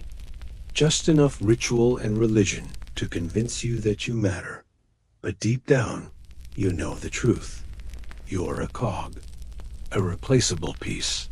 And when you break, they'll bury you, and someone else will take your place. But even if you can't escape this system, maybe, just maybe, you can survive it. Which brings us to the final pieces of this puzzle. How people in the medieval world actually kept going. The strategies, the tricks, the lies they told themselves. Because staying alive wasn't just about food. It was about belief. You wake up aching, cold, hungry, and yet somehow you still get up. You still walk to the well. You still gather wood. You still exist. How? The truth is, surviving the medieval world isn't just about brute strength. It's about strategy, little mental games, emotional acrobatics. First, you learn how to normalize misery. You expect pain, hunger, death, so when they come, you nod. Of course, you don't waste energy being shocked. That's how people snap. You adapt. Second, you lean on routine. The same chores, the same prayers, the same paths. Repetition becomes a rope, a rhythm, something to hold on to when the world is spinning with plague and fire. You find strength in superstition. You wear a charm made from a wolf's tooth. You tie herbs above your door. You cross yourself 7 times when passing a graveyard. You don't know if it works. You just need it to work. You joke. A lot. The humor is dark, dry, and constant. You laugh when someone falls in the mud. You joke about death. You make fun of the Lord's ugly horse. Not because it's funny, but because it has to be. You rely on each other. Even in the most brutal places, there's community. Someone shares their last onion. Someone else watches your baby while you gather wood. You repay favors not with money, but with time, with labor, with loyalty. And when things really fall apart, you turn to stories. You tell your kids about brave knights and clever girls who tricked cruel kings, about saints who healed the sick, about magical birds who lead starving families to hidden fruit trees. You tell them it'll get better. You don't always believe it, but they need to. You worship. You fast. You go to church because the only thing scarier than this world is the next one. And if there is something waiting after death, you want to make sure you land on the right side. You find beauty in tiny things. A sunrise, a song, a baby's hand wrapped around your thumb. You don't dream big. You dream small. A dry winter, a healthy lamb, a roof that doesn't leak. Hope becomes practical. And sometimes you let yourself imagine something more. A world where no one goes hungry, where justice is real, where life isn't just surviving, it's living. You know you might never see it, but still, you hope, because hope is stubborn. It outlasts plague, it outlasts war, it outlasts kings. And that's how you survive, by clinging to that fragile, stubborn spark. But survival isn't the same as understanding. So now, in our final section, let's pull the camera back. Let's look at this whole world, not from your dirt floor, but from above. Because now that we've lived it, we can finally answer the question we started with. Why did it suck to be alive in the medieval times? And what, if anything, made it worth it? Let's take a breath, step back, look at the whole grim, grimy picture. You've now walked in medieval shoes full of holes, soaked with mud, tied together with twine. You've woken up in a straw bed, crawling with fleas. You've eaten moldy bread, dodged plague, watched friends die, hauled buckets through snow, and wondered if the itch in your scalp is lice or just your body giving up. You've endured the cold, the hunger, the fear, the endless labor, the screaming silence after a loved one is buried in a pit without a name. And now you understand something that textbooks usually forget. It didn't just suck to be alive in medieval times. It was a constant, grinding test of will. There were no off days. Every day was a negotiation with suffering. Every moment of comfort was a miracle. Every bit of beauty had to be clawed out of the dirt and held close before it vanished. It was a world that asked too much and gave too little. And yet, people still lived. That's the strange, awful, awe-inspiring part. They didn't just survive. They carried entire generations through this darkness. They raised children, told jokes, carved saints out of wood, sang off-key in candlelit churches. They found meaning in ritual, in rhythm, in each other. Their world was brutal, not because they failed to fix it, but because they hadn't yet learned how. They were figuring it out, slowly, painfully. They laid the stones we walk on now. We look back at them with horror, with pity, with disbelief. But maybe, just maybe, we should also look back with respect. Because in a world where everything tried to crush them, they kept going. So yes, it sucked to be alive in medieval times. It was harsh, it was unjust, it was exhausting. But for the ones who made it through, there was still laughter, there was still hope. And sometimes, if the sky was clear and the fields were kind, there was even joy. So you think you've made it. Maybe the calendar says 1399. Maybe it says 1420. Either way, you assume things must have improved. Surely the worst is over, right? Wrong, because the cutoff between medieval and whatever came next is basically a myth. Life didn't magically get better the moment we slid into the 1400 S dot, in fact. For most people, nothing changed at all. You're still waking up cold. You're still scratching fleas. You're still eating bread that tastes like it came from under a boot. Cities are still cesspools. Villages are still dirt. Lords are still demanding. The church is still preaching fire and fear. Yes, you might have heard someone mention the Renaissance. But that's not happening in your village. That's in Florence. Maybe among rich people who speak Latin. You're not reading Plato. You're not painting frescoes. You're hauling manure in the same broken shoes your grandfather wore. World might be changing for someone else, not you. Even the plague comes back. Again and again.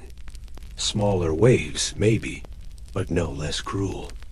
People still drop dead in the street, still cough themselves into graves, still get blamed for invisible sins. You've probably heard of gunpowder. Maybe you've seen it used poorly.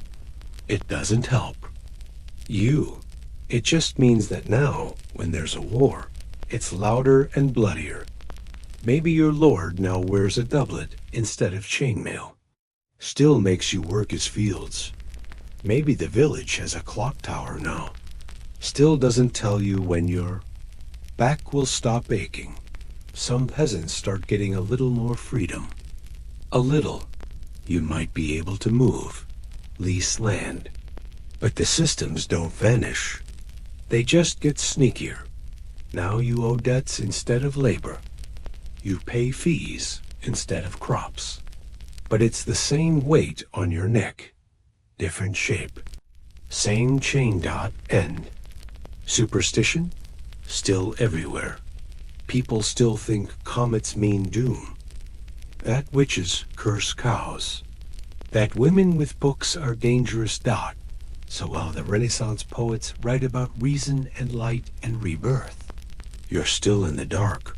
You still don't know how far the ocean goes, or how stars work, or why your neighbor's child died overnight. It's not until centuries later that medicine, science, and basic hygiene begin to trickle down into your world. And even then, people resist it, because old ideas die hard. And even when life starts getting longer, it doesn't always get better. But let's zoom in again, not to the future, but to those who were always overlooked. Because if it sucked to be a peasant, it really, really sucked to be a child. You're 6 years old, maybe 5. You're not playing with toys. You're not drawing pictures of castles or pretending to be a knight. You're working. You're holding a broom or a pail or a hoe that's taller than you. Your hands are blistered. Your clothes are rags. You've already learned to keep quiet, keep busy, and stay out of the way.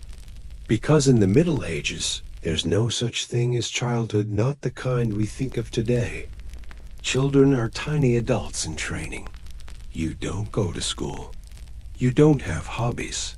You don't have playdates. You have tasks. By the age of 3 or 4, you're expected to help with chores.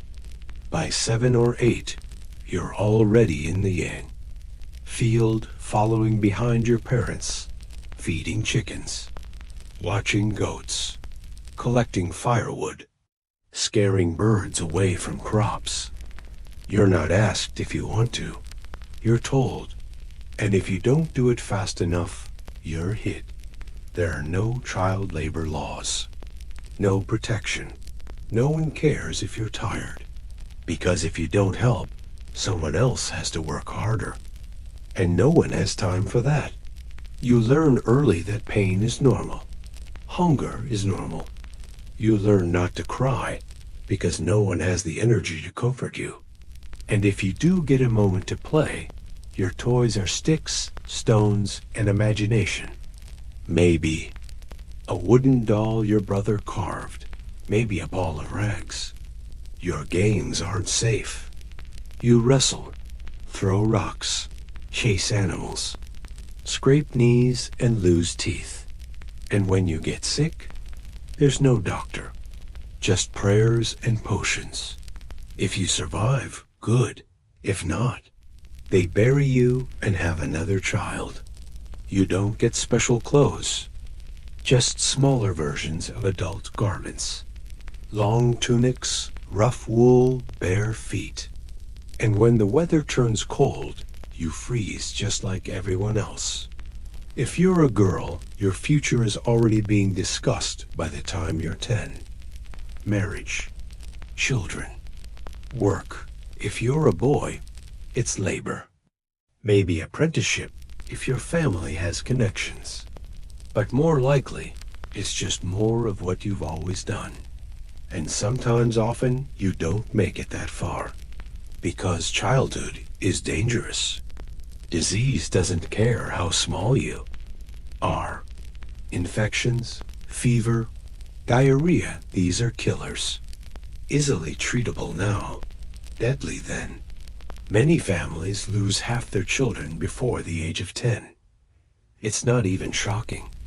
It's expected. You might be given a saint's name, a charm, a blessing at birth, but that's no guarantee. And when a child dies, there's grief, but there's also resignation, because children are seen as temporary, fragile, borrowed. You don't get a birthday cake. You're lucky if you remember your birthday at all. You grow up fast, if you grow up at all. And by the time you hit your teens, you're already halfway to death by medieval standards. So yes, life is hard for adults, but for kids, it's not life. It's training for a life of work, pain, silence, and service. And it starts the moment you can walk. But there's still more to the misery, because even inside your own home, with your family around you, you're not alone. You're never alone. And what shares your space will make your skin crawl. You close the door if your house even has one, and for a second, you think you're safe. But then you hear it. A grunt, a snort, a soft rustle in the dark. You are not alone. Because in the Middle Ages, your home isn't your space. It's a shelter. And shelter means every living thing that can fit under one roof will. Welcome to the coziest zoo in history. That noise in the corner? A pig snoring like a man. That scraping sound? Chickens nesting under the bench. That twitching in this straw beside your bed? Mice, always mice. There's a cow just beyond the partition, sharing body heat in the winter. A goat sometimes joins the family on the floor, chewing on whatever it finds. A dog sleeps in the ashes near the hearth, and a cat, if you're lucky enough to have one, prowls for rats, but usually naps through the infestations. And then there are the fleas. Every surface crawls. Your blanket, alive. Your shirt, a habitat. The straw mattress, an amusement park for insects. You itch constantly. Your scalp, your arms, your ankles.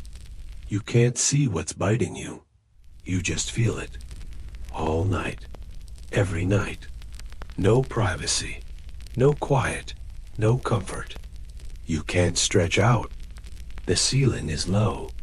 The air is thick. Smoke from the hearth stings your eyes. There's no chimney, just a hole in the roof that doesn't work. You cough. Everyone coughs. And the smell? It's everything. Sweat, hay, manure, old meat, damp wool, dirty feet, wet dog, fermented cabbage. You stop noticing after a while. You have to. The floor is dirt, sometimes covered in rushes, which get soaked, stomped, and left to rot. There's no sink, no bathroom. Waste goes into a bucket. The bucket goes outside. If someone forgets, it spills. You live with it. Children scream. Pigs squeal. Someone's always snoring, groaning, or talking in their sleep. And don't forget the bugs. Flies swarm. Spiders weave across rafters. Beetles find your bread before you do. The door doesn't lock. Thieves can slip in. So can neighbors. Or animals. Or something worse. You dream of silence. Of space. Of a bed without claws in it. But that dream fades the moment you roll over and feel straw poke through your tunic and something else scurry over your foot. This isn't a nightmare. It's home. And no matter how many times you sweep, scold, scratch, or scream, the animals stay. Because the warmth matters more than the discomfort. Because meat is money. And if a cow dies outside, you've lost a season's wealth. Because your life depends on the creatures that live beside you, beneath you, on you. You learn to sleep through the grunts, to ignore the fleas, to accept that cleanliness is a fantasy and comfort is for nobles. But all this filth, all this mess, all this sharing, it leaves a mark, not just on your skin, but in your bones. Because even if you escape the dirt for a moment, there's something about medieval life you can't scrub off. The grime gets in you. You can wash your face. You can scrub your hands. You can even dunk yourself in the river when it's hot enough. But no matter what you do, the dirt stays. It's not just on you. It's in you, under your fingernails, in the lines of your skin, woven into the fibers of your clothes, embedded in your scalp, caked on your feet like a second layer of skin. It lives in your pores, in your breath, in your teeth. The grime is a second identity. You sweat through your tunic, then wipe your face with the same sleeve that mopped up spilled broth. You sleep in straw that's been slept in by everyone. You wear the same clothes for weeks, maybe months. You don't own soap. You don't know what it smells like. You might have ash or sand to scrub with, but mostly it's water when there's any to spare. The water you do use, not clean, not even close. Your nails turn black. Your heels crack and bleed. You smell like damp wool, raw onion, and whatever passed through your goat yesterday. And when you do get clean by some miracle of rain and motivation, it lasts about 15 minutes. Because you step outside and there's mud. Always mud. The roads are mud. The paths are mud. Your animals are mud. The children are mud with voices. Your chores, every single one of them, create dirt. Harvesting, cooking, hauling, feeding, butchering. You dig in it, walk in it, breathe it. Your house is never clean. Your tools are never clean. Your food is never clean. There's no such thing as sanitary. Not really. You might wipe your spoon on your sleeve. You might rinse your cup in a puddle. You might scrape off the mold from the cheese before eating it, but that's it. The church tells you that cleanliness is next to godliness.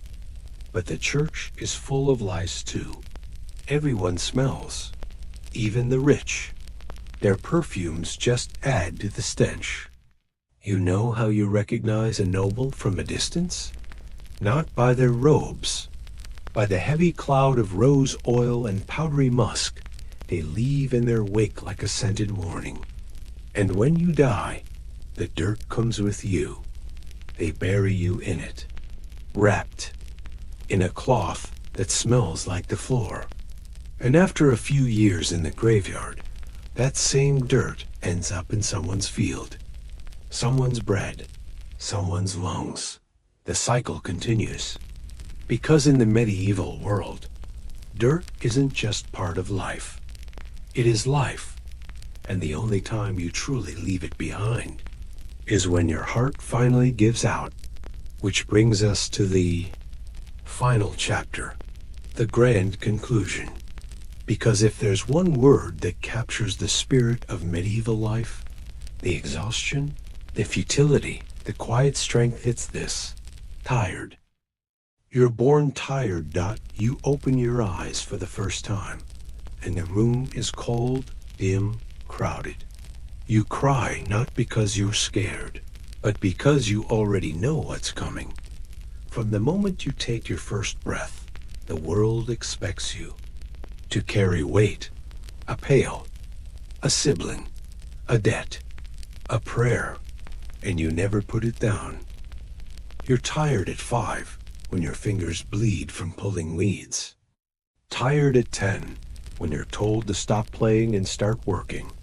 Tired at 15 when your knees already creak and your back already knots. You're tired when your first child arrives, when your second dies, when your third is born the same. Winter, your roof caves in. You're tired of the mud, the hunger, the cold. You're tired of burying friends and pretending you're not next. You're tired of priests saying, "It's God's will," when everything hurts. You're tired of your Lord taking the best grain, the best land, the best years of your life. You're tired of praying for rain, then praying for it to stop. Tired of waiting for better that never comes. You watch generations roll by. One blends into the next. Children grow into adults who look exactly like the ones who came before. You can't tell what year it is. You don't care.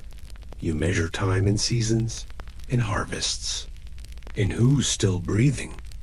And when your body finally gives out, when your legs no longer carry you, when your hands tremble too much to weave, when the cough becomes constant, you sit, you stare into the fire, or out the tiny window, and you let the tired wrap around you like a blanket, because rest finally is near. The people around you won't remember your name in 100 years. The land will. The dirt will dot, and maybe, just maybe, that's enough. You exhale, and for the first time in your life, you're still. You don't have a rash. You don't have boils. You're not coughing blood. But you know something is wrong. You wake up tired more than usual. Your limbs feel heavy. Your thoughts dull.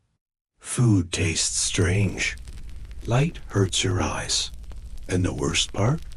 No one believes you. Because in the medieval world, sickness had to be seen to be real. If you didn't have visible symptoms, blisters, vomiting, blood pouring out of somewhere, you were fine. Just lazy. But not all illnesses screamed. Some whispered. You might have what we now call tuberculosis, or chronic anemia, or depression, or a slow-growing tumor. But no one around you has the words. No one even has the concepts. They say you've been cursed, that you're weak, that maybe you're possessed. Maybe it's melancholy. That's a catch-all for anything invisible.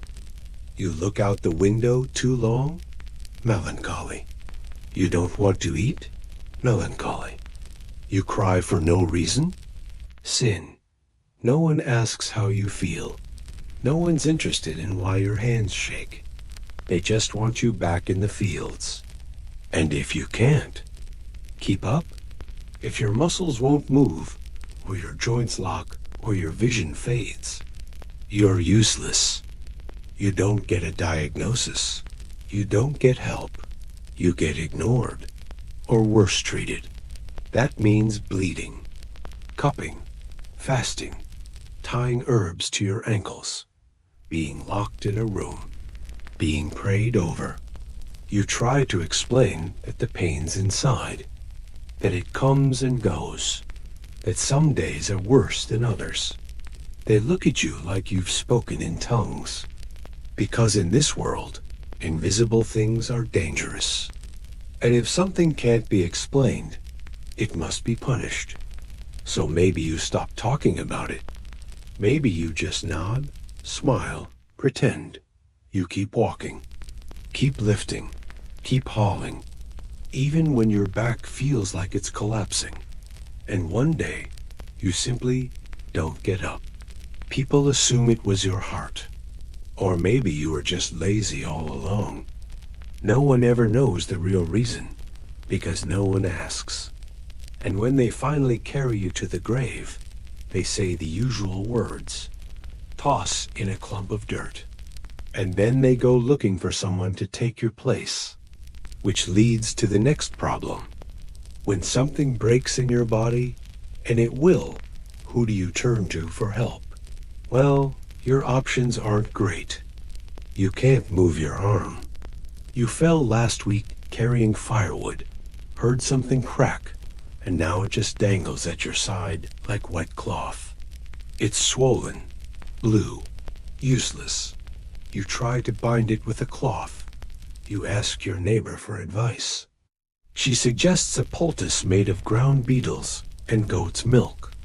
You try it. Nothing happens. So now, you do the unthinkable. You go see the village healer. That could mean a barber, a blacksmith, maybe even the guy who brews ale and knows a few things. There's no hospital, no sterile table, no white coat, just a wooden bench, some rags, and a jug of something that burns your throat and numbs your fear. He examines your arm like it's a wagon wheel. Then he says he can fix it. You want to believe him, but deep down, you know it's coming. First, he tries to reset the bone. That means yanking. Hard. You scream. You don't remember most of it. Then he wraps it tight with strips of leather and tells you not to move. You don't, because it hurts too much to try. The pain stays for weeks. If you're lucky, the bone sets crooked but usable. If you're not, it heals wrong and twists your arm forever. If you're really unlucky, it gets infected. Then you start to rot. And if it gets that far, you have two options. Die slowly, or let him cut it off. He heats a blade in the fire. No anesthesia, no antiseptic. Just a stick to bite and a prayer that you pass out early. People have died from lesser wounds. And it's not just bones. You have a toothache? He'll yank it with pliers meant for horses. You've got a fever? He'll bleed you until your lips turn white. Stomach pain? Must be gas demons? Drink vinegar. Eat ashes. Tie a chicken to your belly. In medieval medicine, symptoms aren't signs, they're mysteries. And mysteries are treated like threats. The humors must be balanced. The bile must flow. And your suffering? Just part of the cure. Even the best doctors, if you can afford one, are working off books that include astrology, animal behavior, and quotes from Aristotle. No one agrees on anything. So every visit is a gamble. You roll the dice. You drink the potion. You scream through the sawing. And if you survive, you carry the scars for life. But sometimes people don't bother with doctors. They go straight to prayer. Or to someone even more dangerous. The midwife who knows too much. The widow with too many cures. Because in a world without medicine, Even a little knowledge can get you burned. And nowhere is that more terrifying than when you're a girl. Because in the medieval world, you don't grow up. You're given away. You're 12, maybe 13, old enough to carry water, old enough to bleed. And in the eyes of your parents and the church, that means one thing: you're old enough to marry. You don't get a choice. Your father negotiates with another. Family. You're standing in the corner, pretending you're not listening, pretending your stomach isn't tying itself into knots. The man they've picked is twice your age, maybe 3 times. He's missing a few teeth. His hands are like bark. He smells like turnips and pipe smoke. But he owns 2 pigs and a decent patch of land. That's more than you have. So the deal is made. You're handed off like a transaction, because that's exactly what it is. Marriage is not love. It's survival. It's economy. On your wedding day, you wear your best tunic. The priest says the words. People clap. You try not to cry. That night, you lie awake on a straw mattress, staring at the beams in the ceiling, listening to your new husband snore beside you. You're still a child, but now you're a wife. And very soon, you'll be a mother. Childbirth doesn't wait. It doesn't care that your hips aren't wide enough, that your bones haven't finished growing. The baby comes when it comes. And if your body can't handle it, too bad. Midwives do their best. They pack herbs, tie charms, boil water. But you're in agony. Your screams echo through the house. You bite down on a piece of leather. And sometimes the baby lives. Sometimes you both do. But not always. You know other girls who didn't make it. Their names whispered in corners. Their graves marked with a crook stick and a prayer. And even if you do survive childbirth, it's not over. You'll do it again. And again. Every year or 2 until your body gives up or your womb runs dry. No one asks if you're tired. You still have to cook, work, weave, feed the animals, nurse the baby while hauling wood. Your husband might be kind, or not, doesn't matter. You're bound to him. The church says so. The village expects it. And if he dies, you might remarry before the funeral bread cools. You're not a person. You're a role, a mother, a worker, a vessel. And what happens if you don't want any of it? If you refuse, speak out, run, you're called cursed, wicked, a witch. Because obedience is sacred, especially if you're a girl. There are no safe paths and no middle ground. Because in the medieval world, you're either somebody or nothing. You don't rise in the world. Not because you're lazy, not because you're unworthy, but because the latter doesn't exist. There's no middle class, no mobility, no dream of building something from nothing. You're born into your station, and that's where you stay. Your clothes, your work, your speech, your place, all decided before you take your first step. You might live in the same village your parents did, marry someone from the same 4 families, work the same land, die in the same bed. You might never travel more than 10 miles from where you were born. Because why would you? Who would take you in? You have no name, no wealth, no title. And those who do have power, they treat you like furniture. You speak when spoken to, you kneel when told. Try to act above your station, dress differently. Talk back. Even just think too loud, and someone will remind you where you belong. That might mean a shove, a slap, a punishment, or just a sneer and a muttered, "Know your place."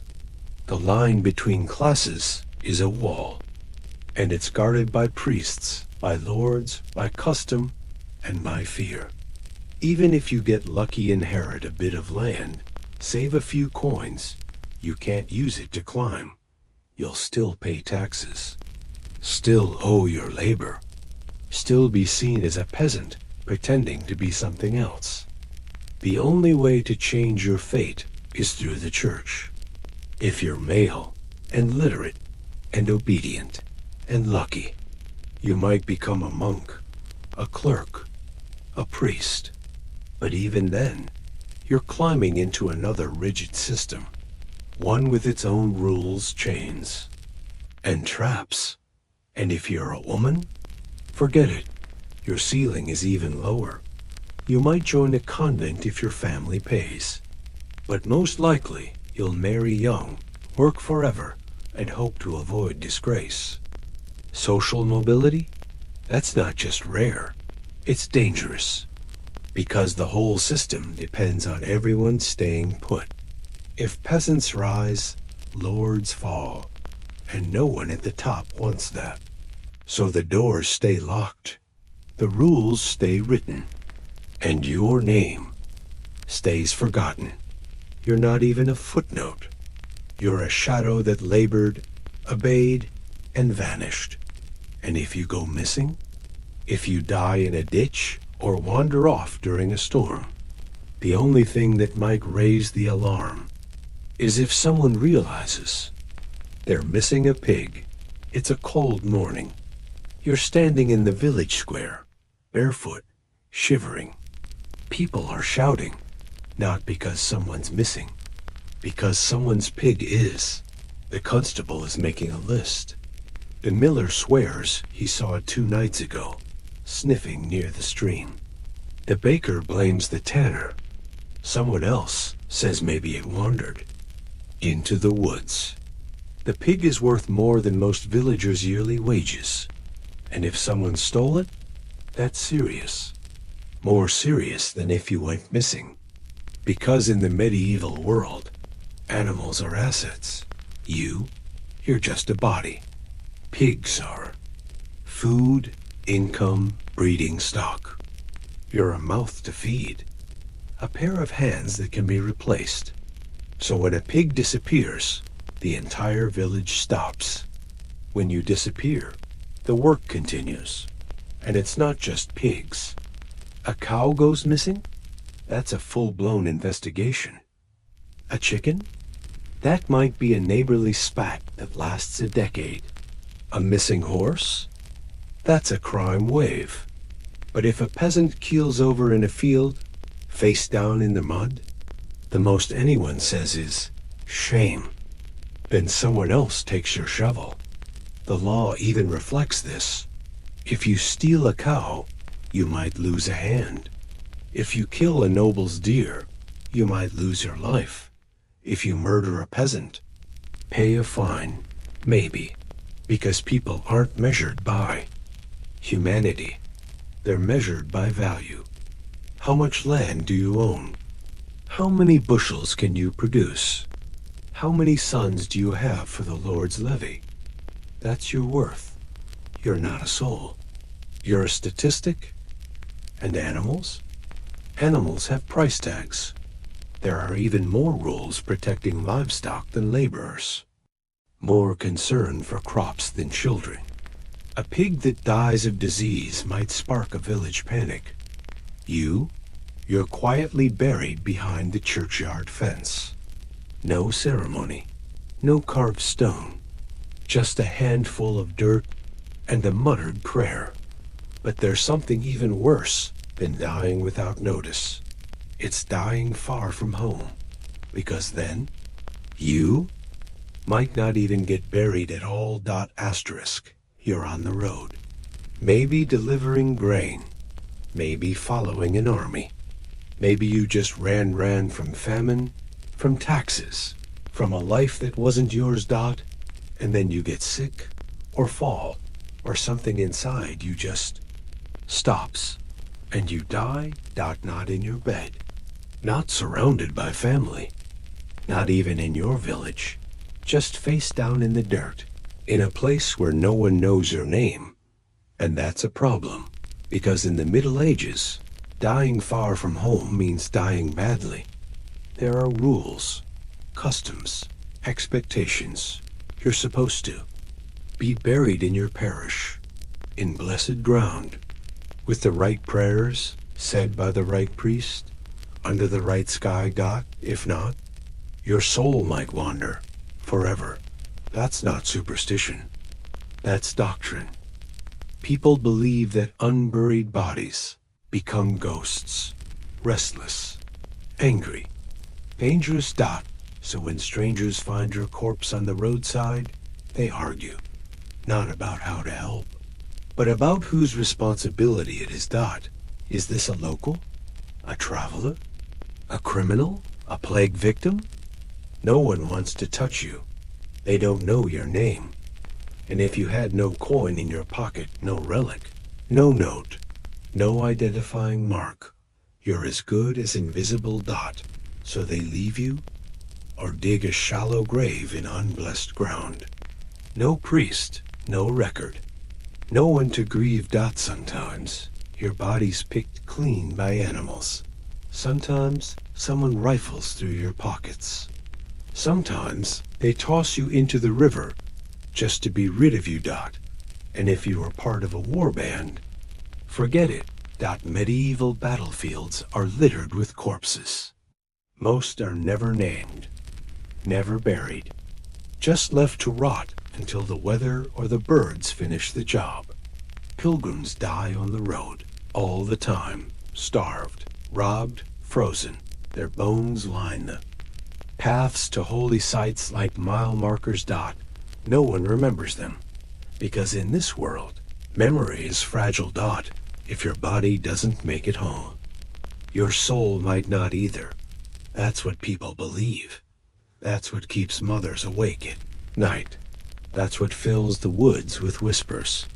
But even if you do make it home, live a long, hard life and die with your family nearby, you're still not free from fear, because death doesn't mean peace. Not if you had bad dreams. You wake up gasping. You were dreaming something terrible. A shadow in the corner. A hand reaching from the ground. A voice whispering your name. You open your eyes and stare into the dark. You're not alone, because in the Middle Ages, dreams aren't just dreams. They're messages, warnings, sometimes accusations. Everyone dreams, but no one trusts what they see. If you dream of fire, someone might die. If you dream of teeth falling out, it means famine. A bird flying backward? Betrayal. A stranger's face in your dreams? A spirit trying to enter. You? Tell someone what you saw. They go pale. They start avoiding you. Word spreads. Now you're the person with the dreams. And that's dangerous. Dream interpretation is everywhere. People write books about it. Monks copy pages filled with symbols and meanings. White animals mean purity. Black animals mean sign. Serpents mean lust. Water means rebirth or drowning, depending on the temperature. You don't know what to believe, so you try not to dream at all. But how can you stop? You sleep in a room with 6 others. You share straw with lice and live with the scent of onions and wood smoke in your nose. Dreams come whether you want them or not. Some say dreams come from God. Others say the devil uses them to sneak in while you sleep. There's no safety. Even the church can't agree. One priest says your dream of flying is divine. Another says it's vanity. You start to fear sleep itself. And when someone else dreams of you, you're in trouble. Because now you're a symbol. And symbols are risky. Someone dreams you were standing at the village edge in firelight, whispering strange words. You're a witch. Someone sees you in a dream holding a snake. That's temptation. Heresy, evil. You protest, but dreams feel real. And that's all people need. Soon you're watched, then accused, then punished over a dream. So people get quiet about what they see in sleep. They murmur it to their spouses. They cross themselves. They leave out bread and salt, just in case, because even dreams need feeding. You wonder if anyone will ever feel safe again. Because if dreams aren't safe, and roads aren't safe, and even your own village can turn on you, then what protects you? The law? Let's talk about that. You think there's a rule book, a set of laws written down somewhere clear, solid, fair, something you can follow. But in the Middle Ages, the law isn't stone, it's fog, and it shifts every time you reach for it. You're told stealing is illegal, but if your lord takes your last chicken because he's owed something from your father, that's fine. You're told violence is a sin, but if the constable breaks your nose for answering back, that's justice. You're told the church will protect you, but the bishop's cousin just seized your land, and no one says a word. Legal. Records exist, but not for you. You can't read them. You can't write a complaint. And even if you could, who would listen? Trials are rare. Truth is flexible. Guilt is negotiable. If you're accused of something, your options are terrifying. You can swear an oath and hope your neighbors back you up. You can face trial by ordeal, walk across hot coals, plunge your hand into boiling water, get tied and thrown in a river. If your wounds heal cleanly, God has judged you innocent. If they fester, guilty. The judge might be a priest, a sheriff, a noble, a guy with a scroll and no teeth. He might like you. He might not. He might decide you're innocent, but punish you anyway to maintain order. And the punishments?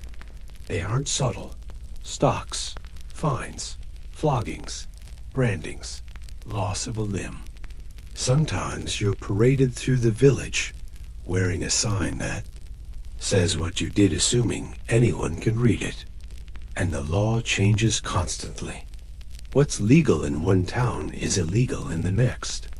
What's allowed this year might be forbidden the next, especially if the harvest fails or the priest sees a comet. Your rights aren't written down. They're spoken, assumed, taken back whenever someone more powerful needs something. You might live your entire life thinking something is safe, until it's not. And then you're punished for not knowing a rule that no one bothered to tell you. So you stay quiet. You keep your head down. You do what others do, and hope that's enough. But even if you follow every custom, obey every whisper, avoid every risk, you still might disappear, because in the end, you might not even be you. You have a name, but it's not unique. You're one of 5 Johns in your village, or 3 Agneses. Or maybe your name got mangled so many times by priests and scribes that even you don't say it the same way twice. And no one wrote it down anyway. There are no birth certificates, no ID cards, no last names unless you're rich or very unlucky. You're John, the tall one. Agnes, the one who limps. Everyone knows you by features, not history. And when you die, there's no obituary, no grave marker.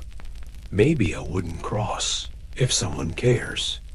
Maybe a mention in the parish roll, if the priest didn't lose it to mice, or war, or fire. A generation later, No one remembers you were ever here, which means you can vanish without consequence. Die in the forest? Disappear in a flood? Fall into a quarry? You were there. Then you weren't, and someone else takes your place in the field. You might be replaced before your body is even cold. No investigation, no search party, just silence.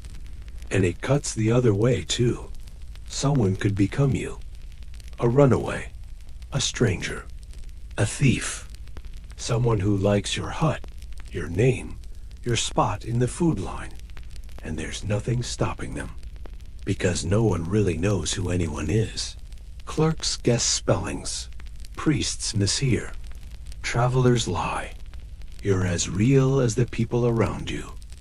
Remember, and memories in this world? Short. Your entire life, every ache, every struggle, every sacrifice can evaporate in a single winter. No stories passed down, no children to remember. Just dust. That's the fragility of identity in night. This world. You work, you suffer, you die, and then you fade. But even as you vanish, the world moves on.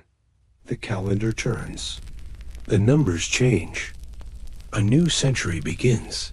But your life? It doesn't. It's 1301. Or maybe 1499. A new century begins. But in your world, that means nothing. The days are still the same. You still wake up cold. Still cough into your tunic. Still eat the same hunk of bread. Still wipe your face with the same rag you used to shoo flies off the cow. The calendar changes. The misery doesn't. You might hear rumors of inventions. Strange things from foreign lands. A clock tower that rings at noon. A ship that crossed a distant ocean. But they're just stories. Your routine remains locked in place. Plow, plant, pray, pay, repeat. The king might change. The local lord might get a new banner. The priest might mention new indulgences or saints or scandals. But you still boil cabbage in the same pot. Still shiver under the same flea-ridden blanket. Still wonder if your cough is something that ends in a grave. Centuries pass over you like clouds. You see them only when they break. When war arrives. When plague returns. When your neighbor vanishes and no one speaks of it. The world outside moves.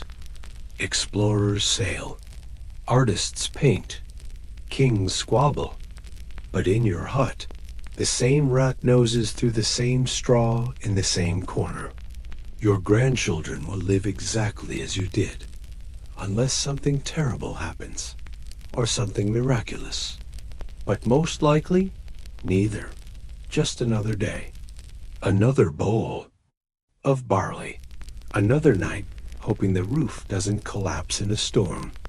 You don't know you're living in a time historians will call medieval.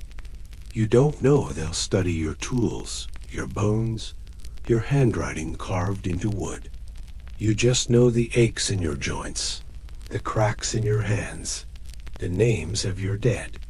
And when you finally lie down and don't get back up, the world keeps turning.